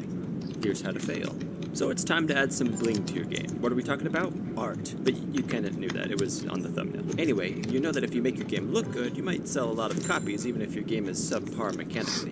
Why? Because humans are suckers for eye candy. But art can be really hard, so let's see what we can get away with without actually putting any effort to become good at it. Oh, I know, pixel art. It doesn't take any real skill to do that. I mean, look at this. Unlike all other art forms, pixel art is completely different and does not require years of practice to get good at. So just slap a few pixel art sprites together and call it good. And remember, it's best to save time by doing just the bare minimum. For example, if you have trees in your game, just draw one and copy paste it all over. Got a character with all the movement abilities of Mario? No need to animate him doing all his moves. Instead, just draw him once and squash and stretch. Or just leave him as a blue prototyping shape. No need to draw him at all. Make it look like it's animated and it should be good enough. And you can also skip drawing tile sets. Instead, just use a few basic colors and let people's imagination do the rest. Honestly, art is subjective, so depending on your game, you could dumb things down to just 3 or 4 colors if you wanted and just claim it's your art style. I mean, this is a legitimate art style. Why not make it yours? Remember, the goal is to cut corners, not to make things look as good as possible. Speaking of art style, don't feel any need to be consistent. As you learn new concepts in art, or even if you just get bored of drawing things in one particular style, feel free to change it up partway through development. No one's gonna notice. While you're drawing your sprites, be sure to just draw whatever it is with whatever colors you might want. This way, when you finally put a scene or level together, it will look like a jumbled mess of inconsistency. Or, if you're an icky try-hard developer, you could find a nice palette from the massive list of palettes online, or even make one yourself by learning color theory so that your game has a consistent feel throughout. But that might limit your creativity, and we wouldn't want that. When adding elements to your game that the player can interact with, be sure to choose colors so important things blend into the environment. Kinda like that first dungeon in Skyrim, where to continue you needed to probably do something. What did you need to do? Pull this chain. Keep in mind this is one of the first times the pull chain is used by the player in-game, and if you are new to Skyrim, you might spend an insane amount of time not realizing this is what you need to do. I mean, probably. Not that it happened to me. I didn't spend hours backtracking through the whole dungeon multiple times trying to figure out what I missed. I found it right away. Besides, this will add a puzzle-like element to your game, which is great. No need to learn color theory to guide players visually. Remember, shortcuts are key. Now, if art is a really hard thing for you, keep in mind there are lots of free art asset packs out there, or even paid ones, and there's nothing wrong with going that route. Except everyone will judge you and think you're weak, and if you use them, don't take any time to search for the right one. Just go for the most common asset packs that have been used millions of times for prototypes and game jams. Don't worry, no one's gonna know. In conclusion, consider the fact that people don't really judge the quality of a game by how good it looks visually. We don't click on thumbnails on Steam or YouTube based on how eye-catching they are. No, we care about content, and games are only ever judged by their mechanics. So honestly, you don't need to worry about all this art stuff at all. And if you follow these instructions carefully, you are bound to succeed at failure. Thanks for watching, and a big thanks to people who helped contribute art this episode. Creomaster for the Neon Knights picture, this one here, and also some people from the Discord who drew some alterations of this guy here. You guys are all pretty great. I mean, you're not bad. Yeah, I'm not very good at giving compliments, am I? Probably should work on that.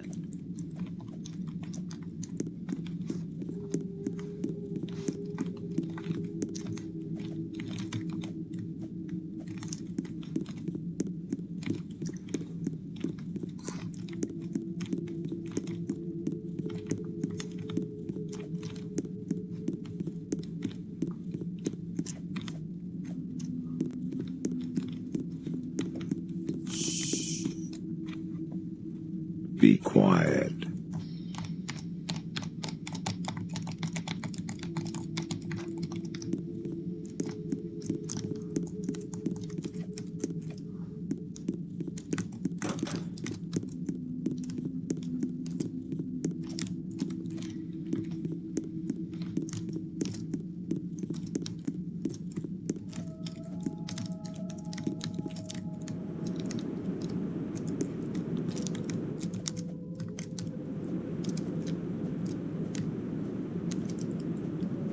Why is shift lock not in this game?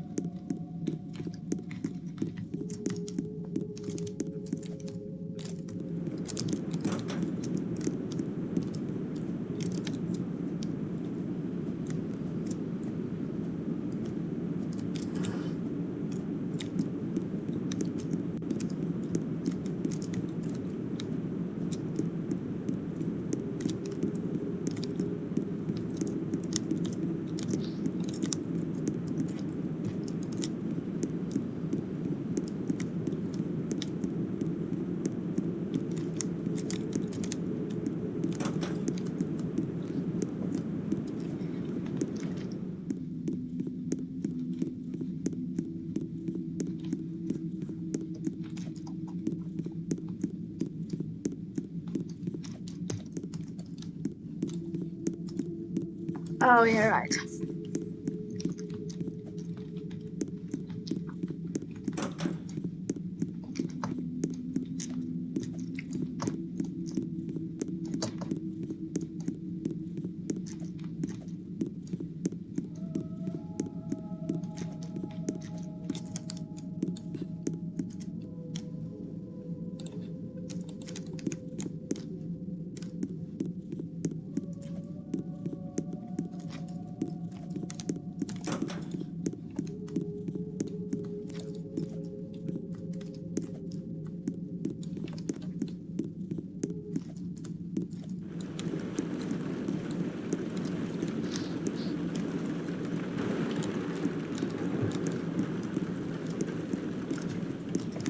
I didn't. No.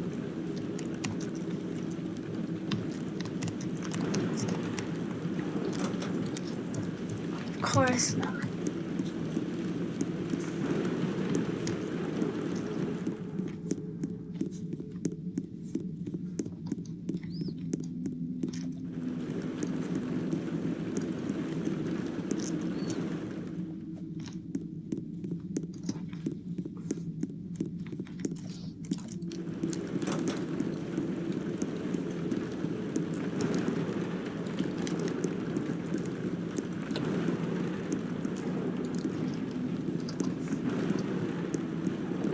My consistency is stunning low.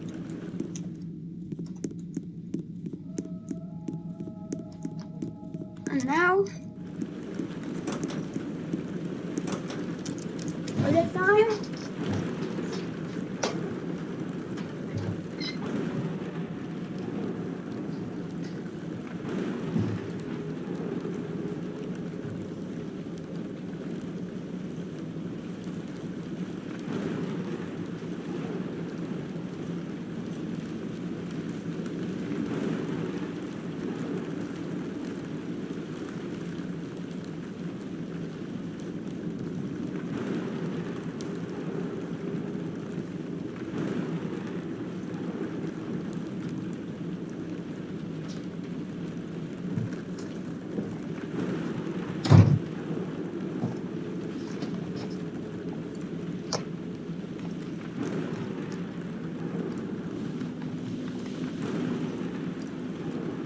wow! First try, everything first try.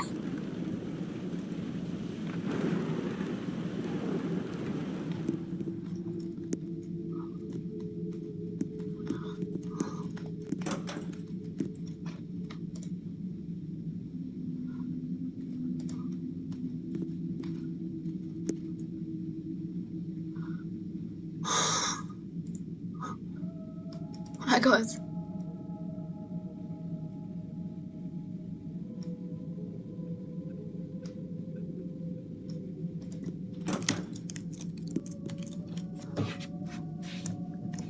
Yup.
we go down?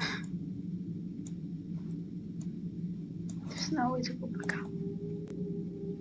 Why not place my notes here? What?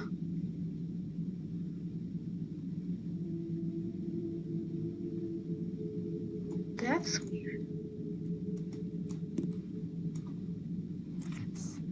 I don't understand. Final 3-minute video, and then The best way to fail at any game development is to never try. But you could say that if you never try, you'll never fail. So let's assume you do try. Here's how to fail.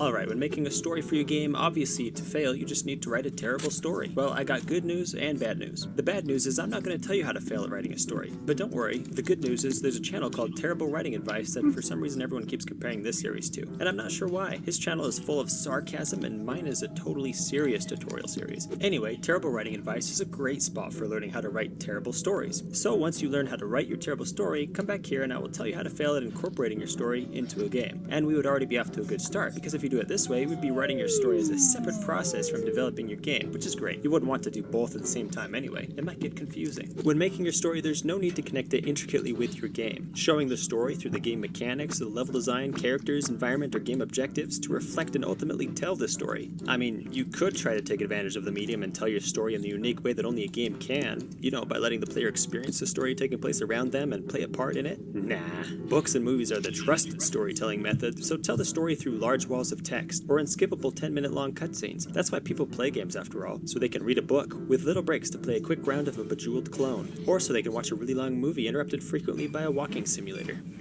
A good game story could provide motivation to achieve the in-game objectives, but you know what would be better? Not doing that. A good game story could also provide the means to explain complex game mechanics, but you know what would be even better? Not doing that as well. A good game story could also bring players into a complex moral dilemma, allowing them to experience difficult situations and hard choices that could test and strengthen their moral framework. But you know what would be even better than that?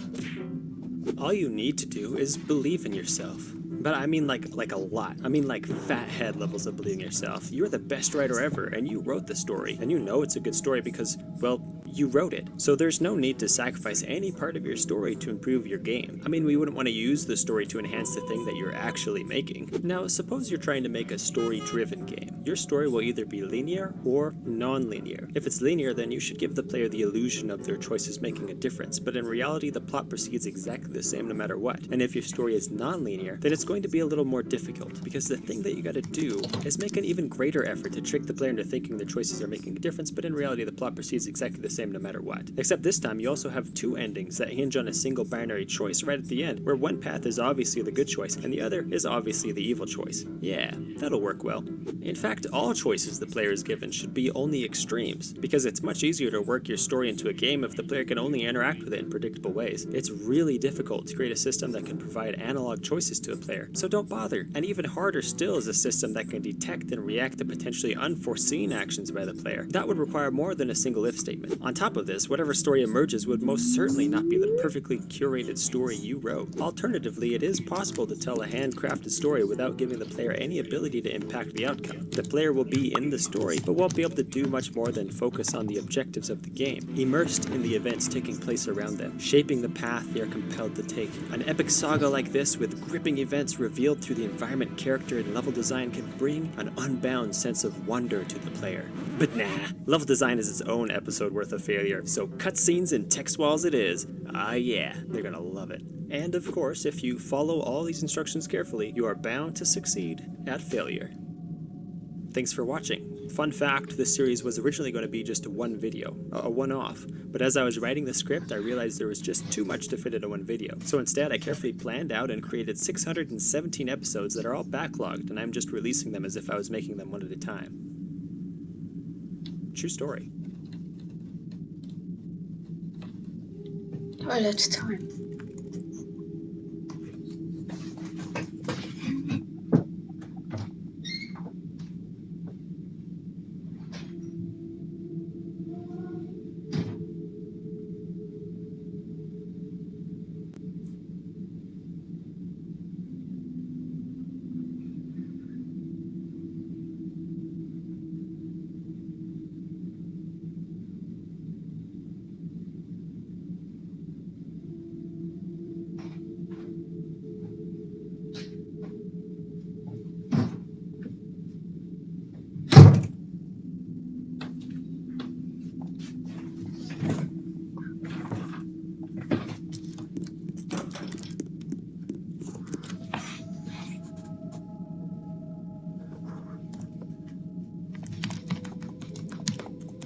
You need forest.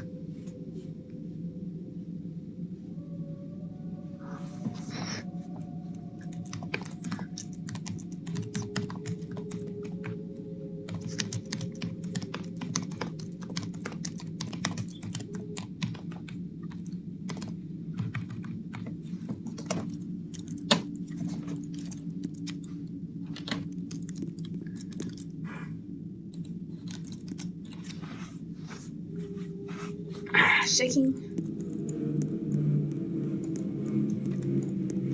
You guys need to AFK real quick. Hold on. It's time.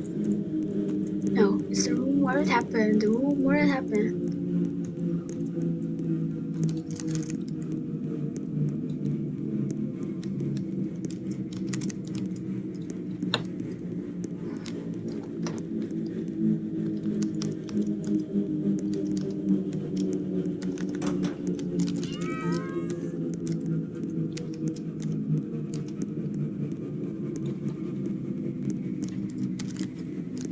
People keep putting their notes in such obtuse places, like, come on. You think I have time for your nonsense?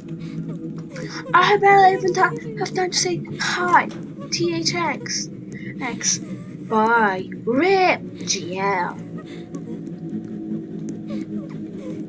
All I can do is basically emote.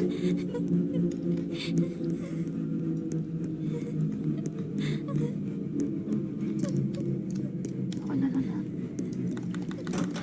That's the one where I would force me to reset.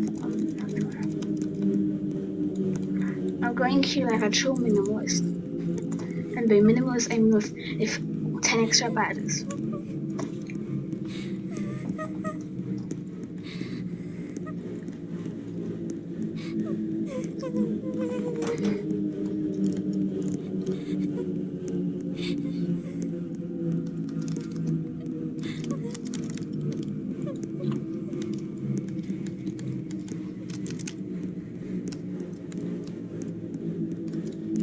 A ghoul in the wall.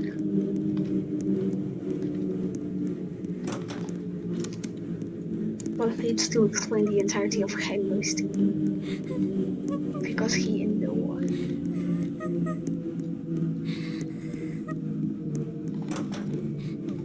Nothing is here. And why should I care?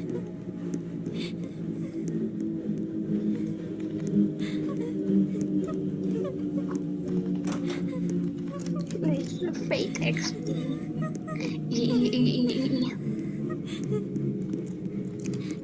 I'm going to try to check out the galaxy's room of fate if I can.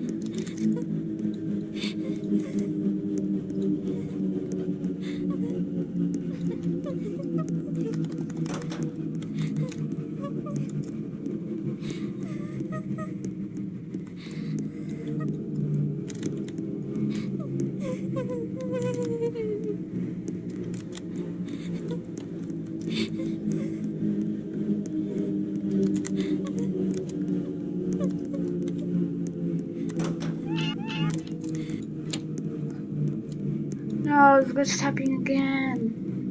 Oh. Thank you for V7, Evan Slugman.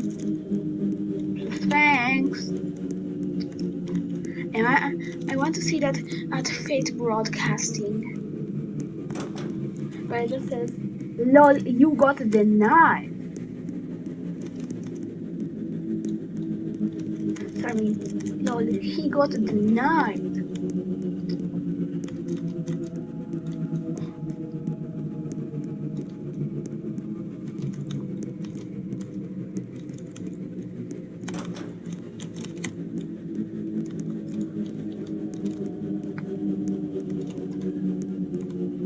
When I get more money to place note, I will use it on putting dumb stuff in here. Just to entertain future explorers. It's like Flanneck, and like I became a put here, Phyrexian, and whatever other people are attending at Fate right now. or we'll get me to get it soon. I don't know why, but I feel much more comfy when I'm playing on public.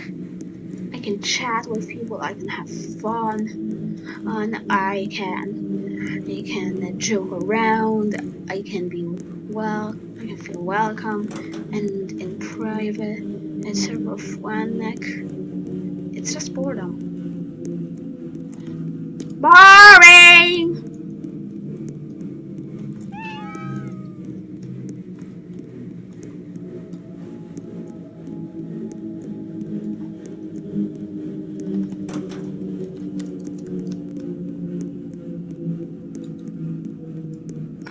In fact, if you remove the read speed from 5032, it becomes so as.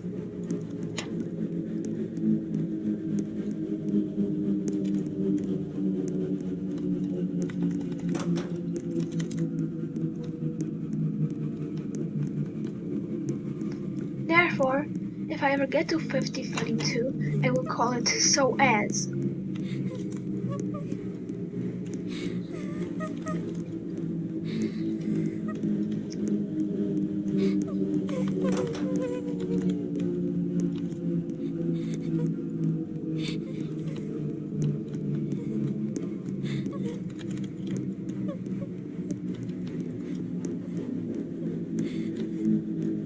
Not funny, didn't laugh.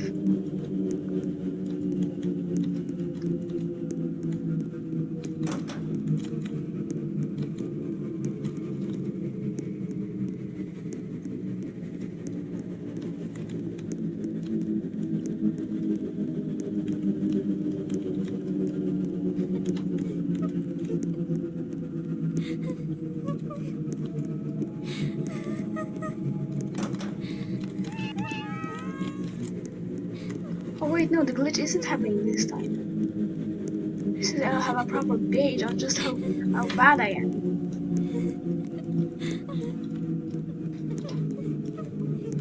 Now OneDrive.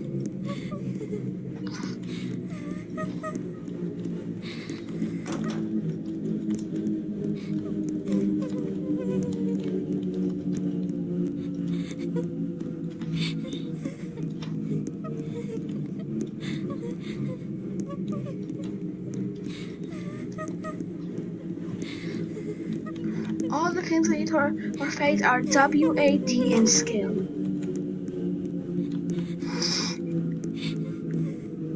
And like I said that negative 2k is like the baby version of fate.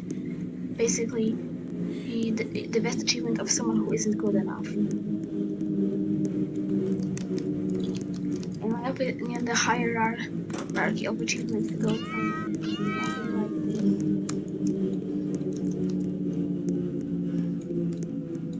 2k beats 1k, a judgment beats 2k, okay, a halfway to distance beats the judgment, and negative 2k, a beats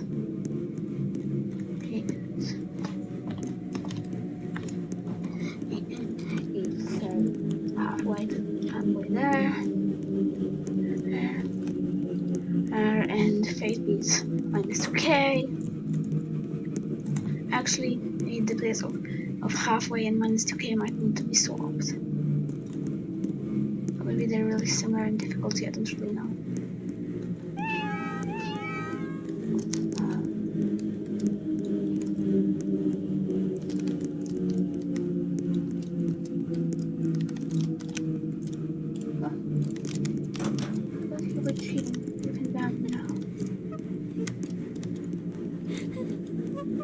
Bruh, it's a synapse, baby!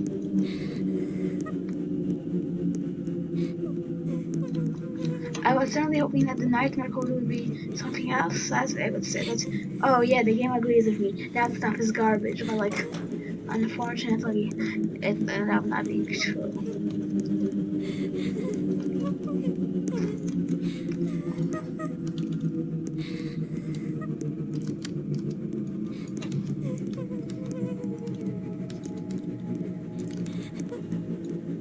There's still a pit in my stomach.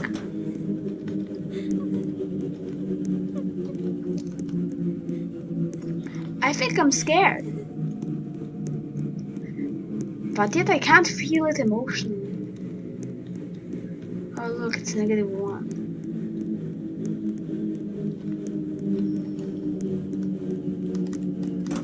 The only... one of the only floors with only ones. 204.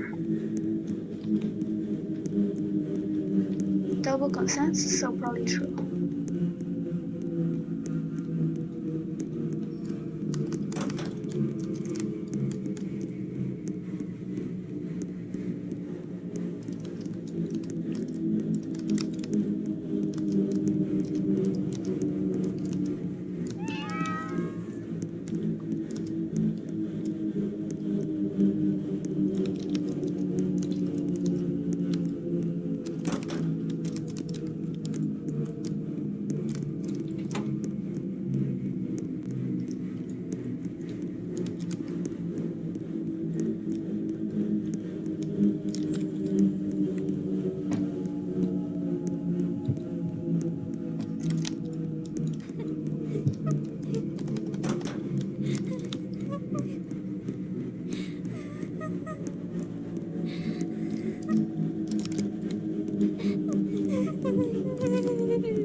POE, you held down the hill key.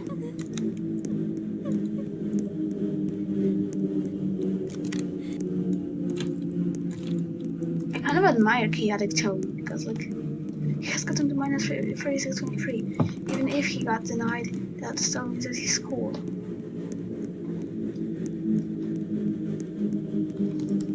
What the white wall? Was that the white wall of 87? This guy is only gonna be funny. Only in 800 floors of this pain and misery and hunger and rage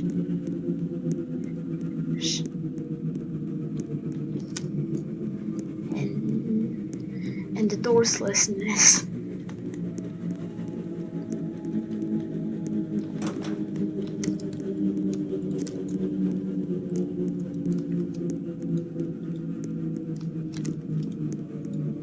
These flaws are made possible by fallacy. I hate these new emotions, bring back the old ones.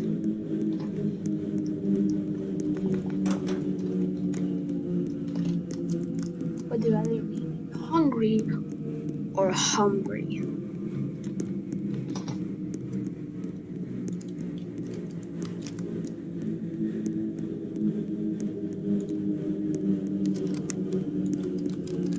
I'm hungry for turkey.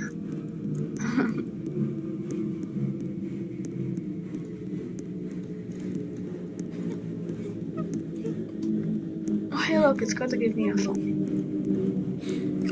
The Coda who gave me a funny. I'm sorry, Coda didn't give him a funny. Considering that he isn't, Coda gave me a funny. Coda, go give him a funny.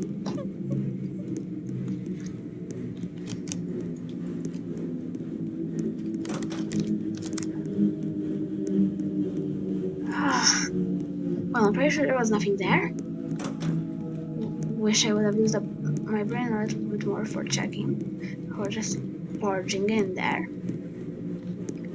Would have been a painful way to put an early run.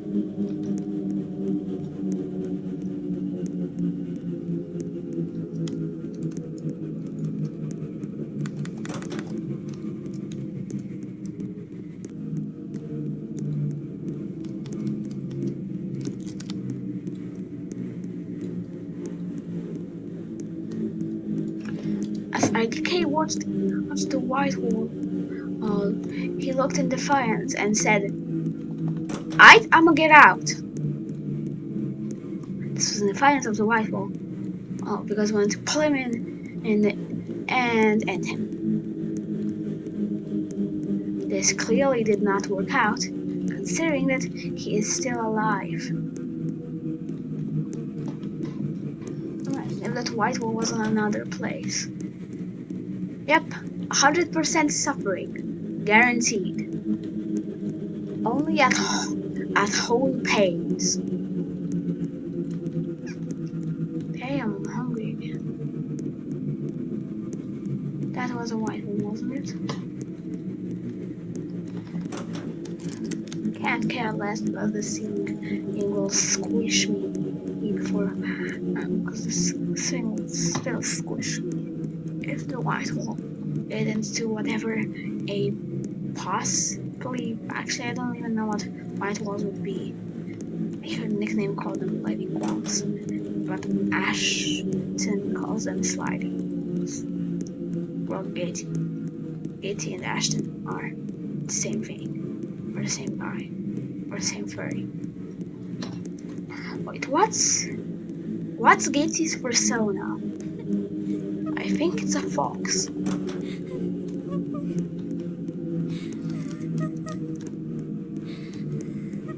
I have seen a fox once in my life.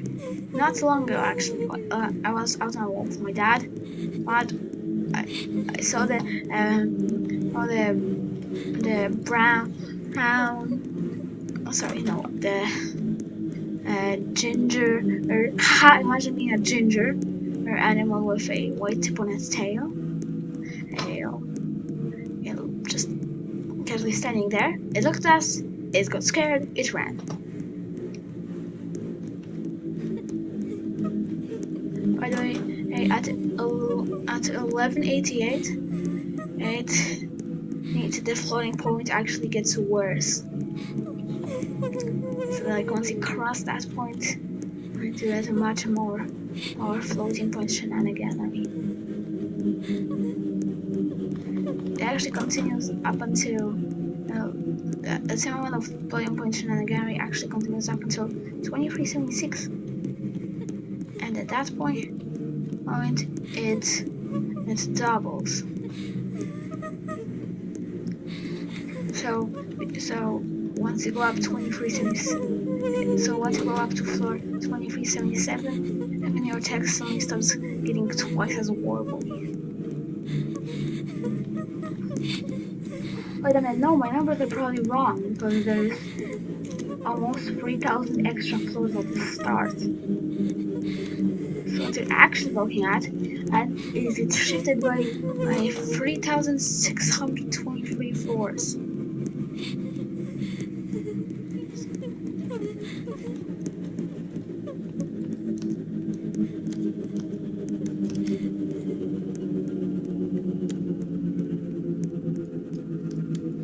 Wondrasky.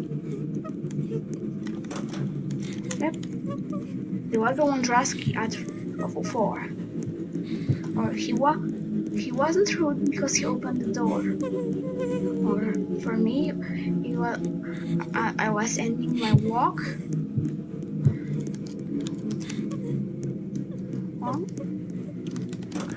In search as the way around and to fit with Wondrasky or Willy Wonka Drasky.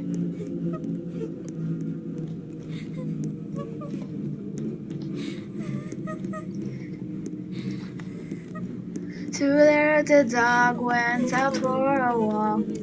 Nobody knew that he could talk.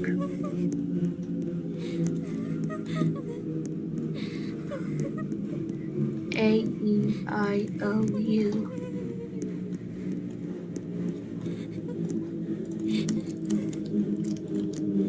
Okay, so cool. Oh, well, and around. Wait a minute. 12:44 is actually super close to in here. I'm going to check out 12:44. Oh, if I was at 12:19. Okay, whatever. Honestly, every note is cool. Oh, that is fun because it helps me not get bored. Although boredom will not be an issue at minus 2k. Okay, because at that point I wouldn't have even remembered what fun is, so I can't even complain. Hello, it's a final flow before the void takes over. Takes over. Bend over. And over. Or song, I will Madi. Grades were friend.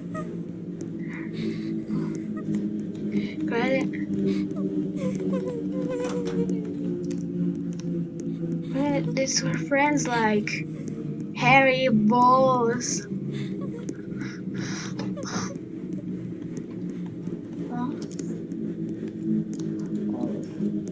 And I can't remember any other of her friends because also I'm bad at remembering stuff. I think I have done dementia because I'm everywhere at the end of time. Wondrowski.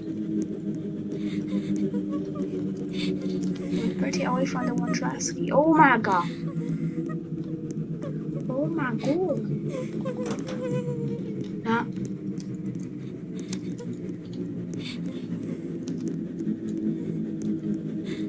Oh my god. Oh my god.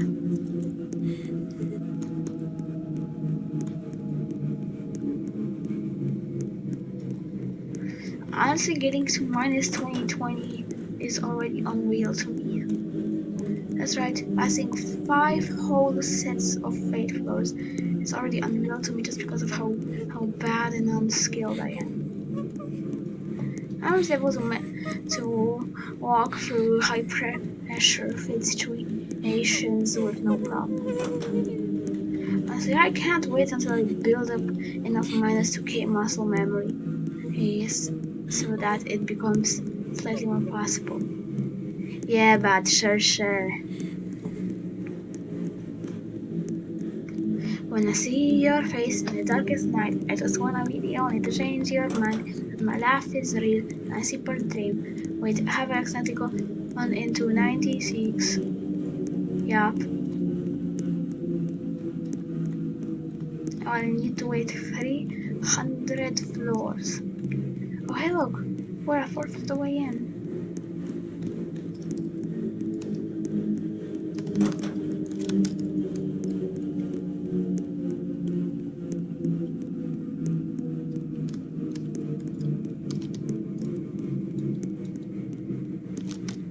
Honestly, I would heal Yastel on the early fate floors, just to see if I can get anything there. Like if there are no cats, sure, I'll go ahead and basically scum as much as possible. Because come on, even that's a noble strategy when you are at minus 2k. Literally everything that keeps you alive without cheating is a noble strategy. Just don't pull out Synapse, you baby. In exchange, you win. Job.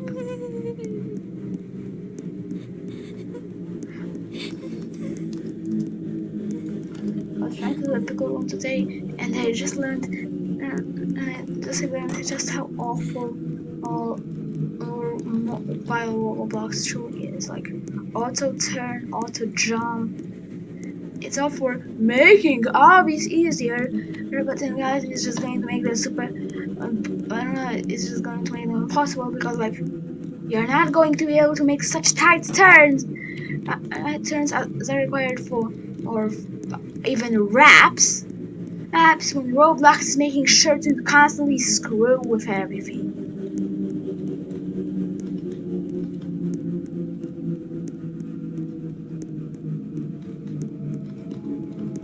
This becomes an even worse problem with games like ADYHB, which have literally no shift lock, so that way you can't remove auto turn by just shift locking on everything.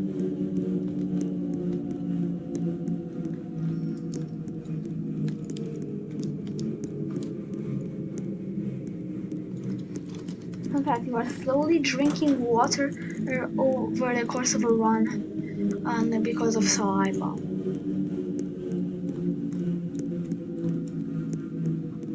which would normally be very helpful in, I don't know, keeping you alive. But in this case, it's a problem. Because it makes you slowly need to go to the toilet. And guess what's the one thing I absolutely 100% cannot do?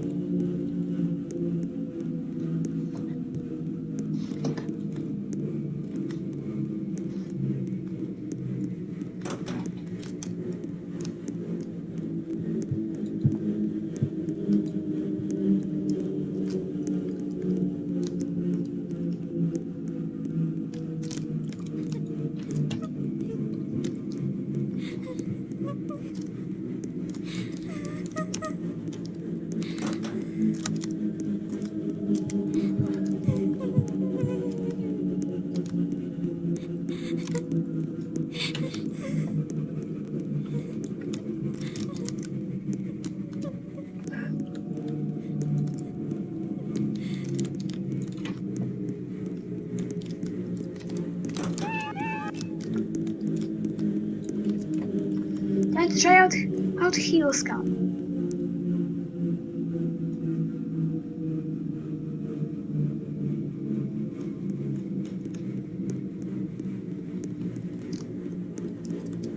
So it will be fixed after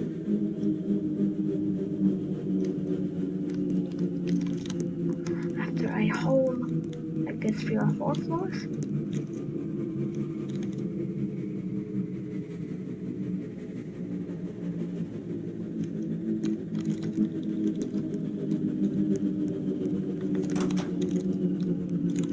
Yup.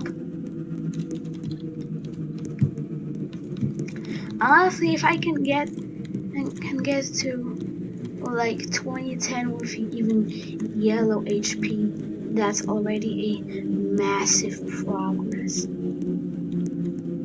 That's like Pog. Ow, muscle. It hurts because it's too outstretched. I guess I've got to bring it back in. How about the discomfort?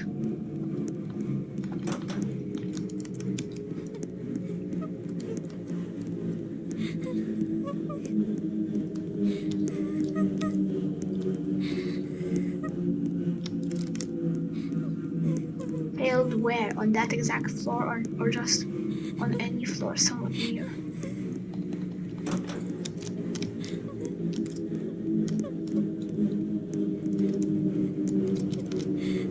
Actually, this note. Oh yeah, that would be a good note idea. Well, I already have the good old IDK's room at minus 2001.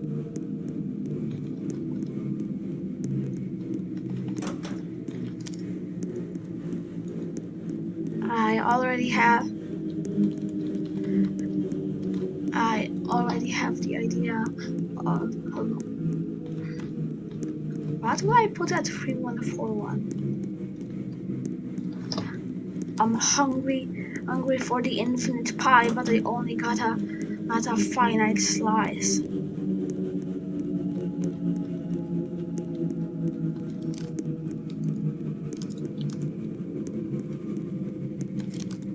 Oh no, so 3609, I nosed home. You are exiting Cardinal B, and you are exiting Cardinal C.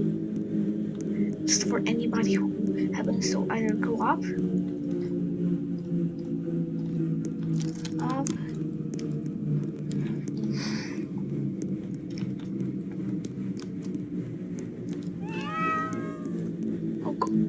oh god, yep, that was the first time we saw that combo. Wait, try to heal Scum.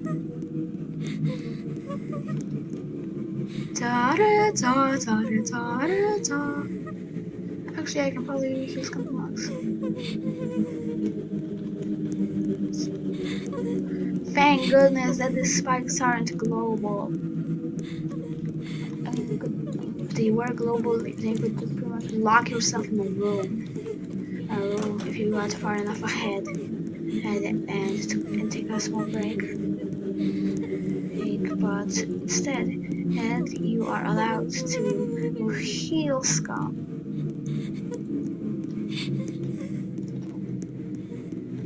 At the cost of you literally being unable to take a singular break. Like, oh my goodness, it is stressful to not take breaks.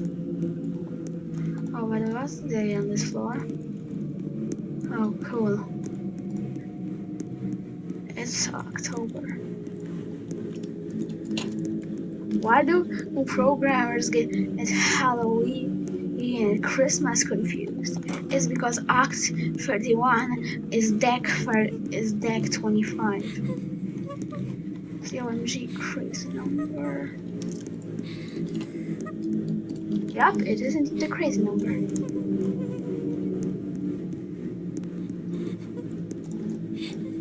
Oh, let's write it. Wow, those notes are quite ancient. I nearly said those notes are quite Asian. Do they get straight A's in class or something?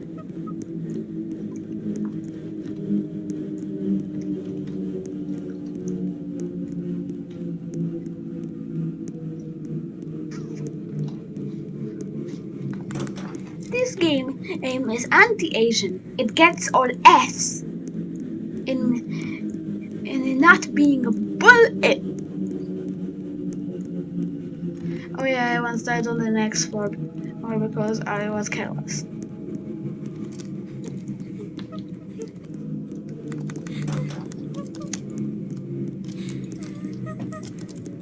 Don't worry.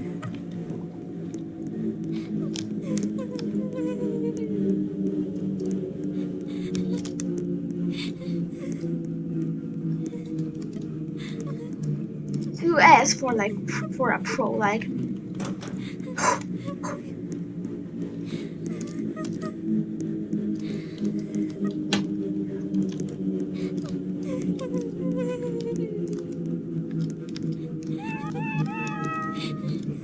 Oh god, I'm going to heal Scum and quick.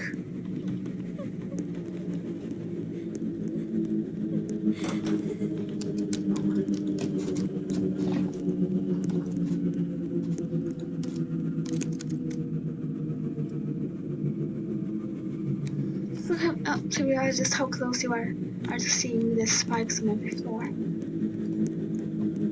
Hi Tana, hi Seth.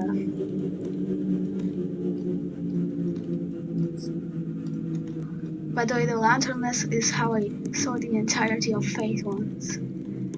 That's when I didn't have Nightmare. So I can't pull anything.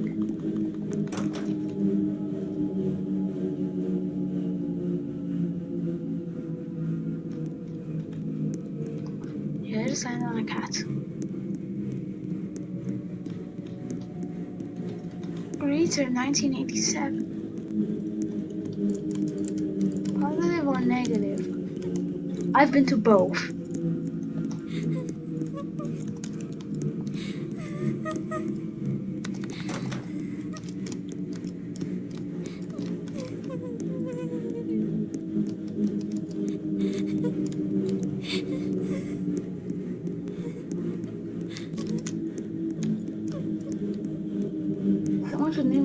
Someone who's pro like Giulio or Maxing should, once the whole UGC thing is over, just name himself negative 3623 or something like that and just go to that floor.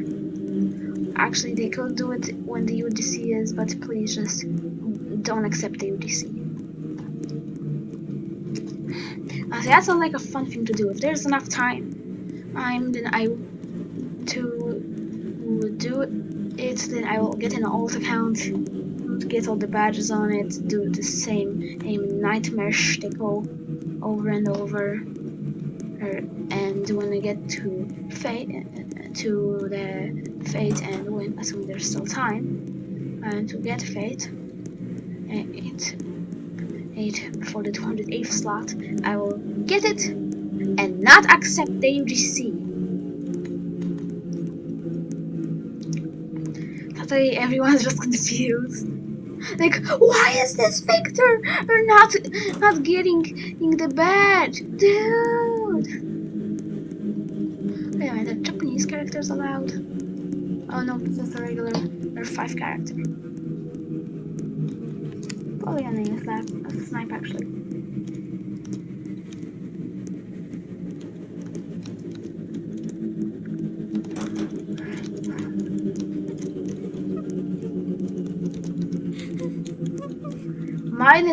The minus 2Ks are basically just a montage of my dumb mistakes before minus 2K. But instead of being a montage, it's like in real time, but at the same rate as a montage. So instead of the montage that only shows the stars that I do something dumb and go down to like yellow HP. Instead, it just shows I was going to minus 2K and constantly having yellow HP.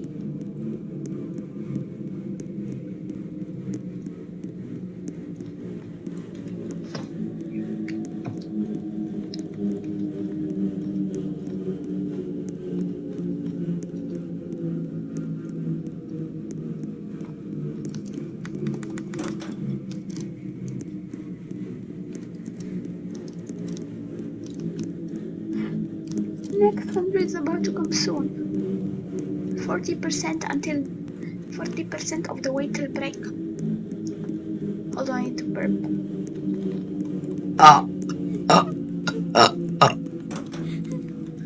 It's not like the burping on command I can do. This one's actually genuine. Like, I just need to do it.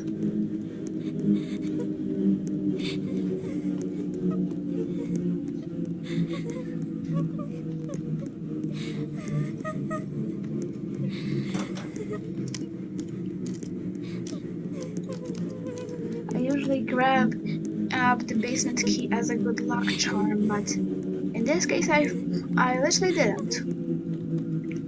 3 times I was there, I always forgot. Never felt like going back.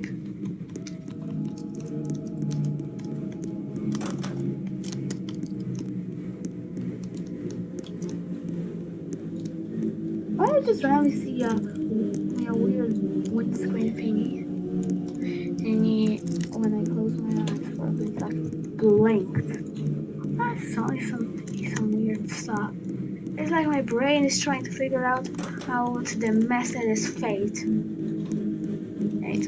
The poor thinking module is overclocked. It will shut down in 24 hours if you do not stop, because it's clearly a 24-hour process.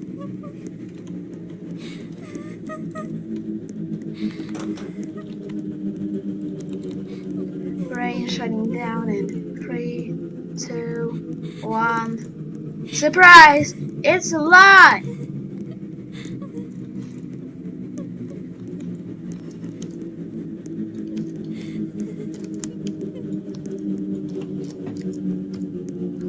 Okay, now back to 2K.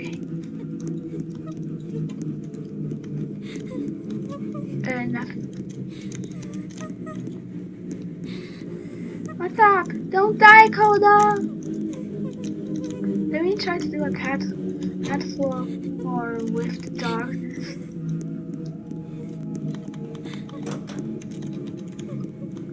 Why is doing darkness cat floors so fun? It's like a reminder of the old times.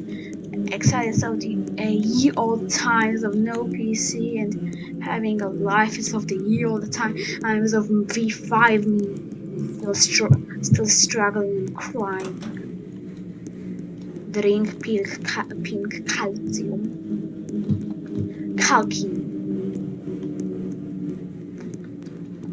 By the way, I'm going to burp now. Because I feel like it. Not because I need to this time.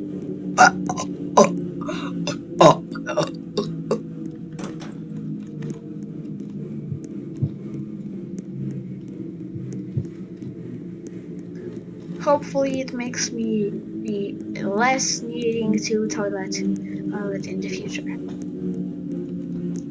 Honestly, eliminating gas in my insides is going to be a very, very good tactic.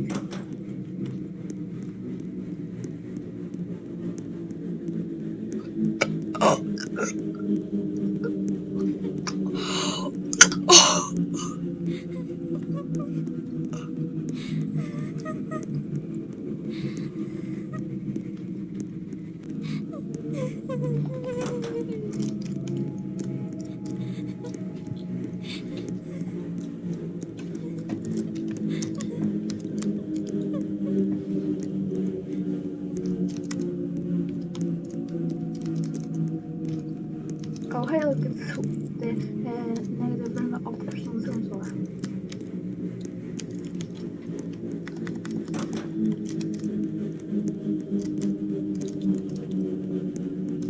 Good luck! Oh wait, this I found below the cupcake. Flash when someone talks, they made an edgy note.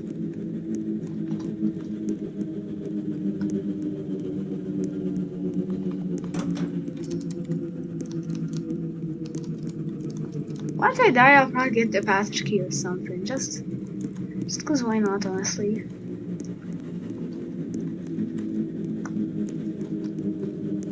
Honestly, imagine if they made you get the passage key for RV7 Fate. And just like, what? This door won't open because I need my passage key. Okay, I'm going to switch back to that. And now that, oh my goodness, every single door is passage keys, so I can't even see well. What?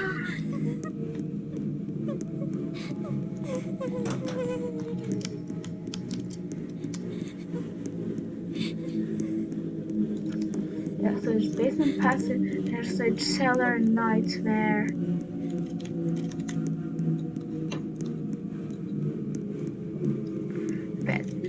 Bedroom and right.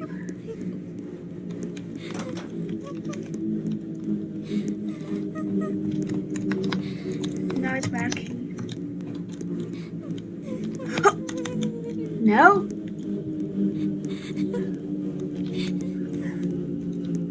Wait, yes, actually there is. Please.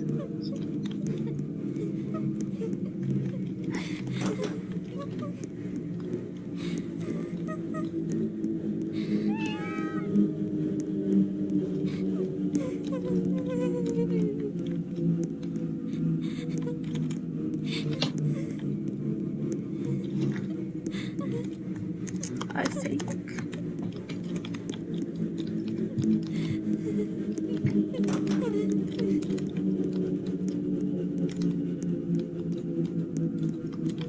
Slashed.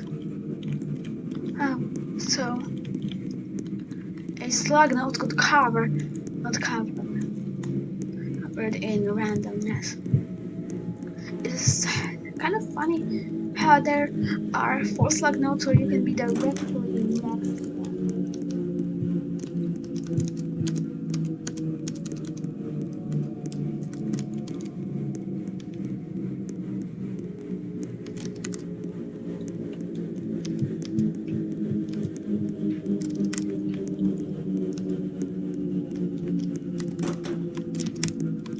Why do they look so much like spikes?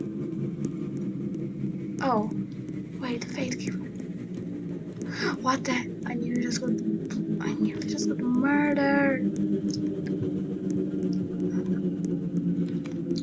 Help! I'm amputated.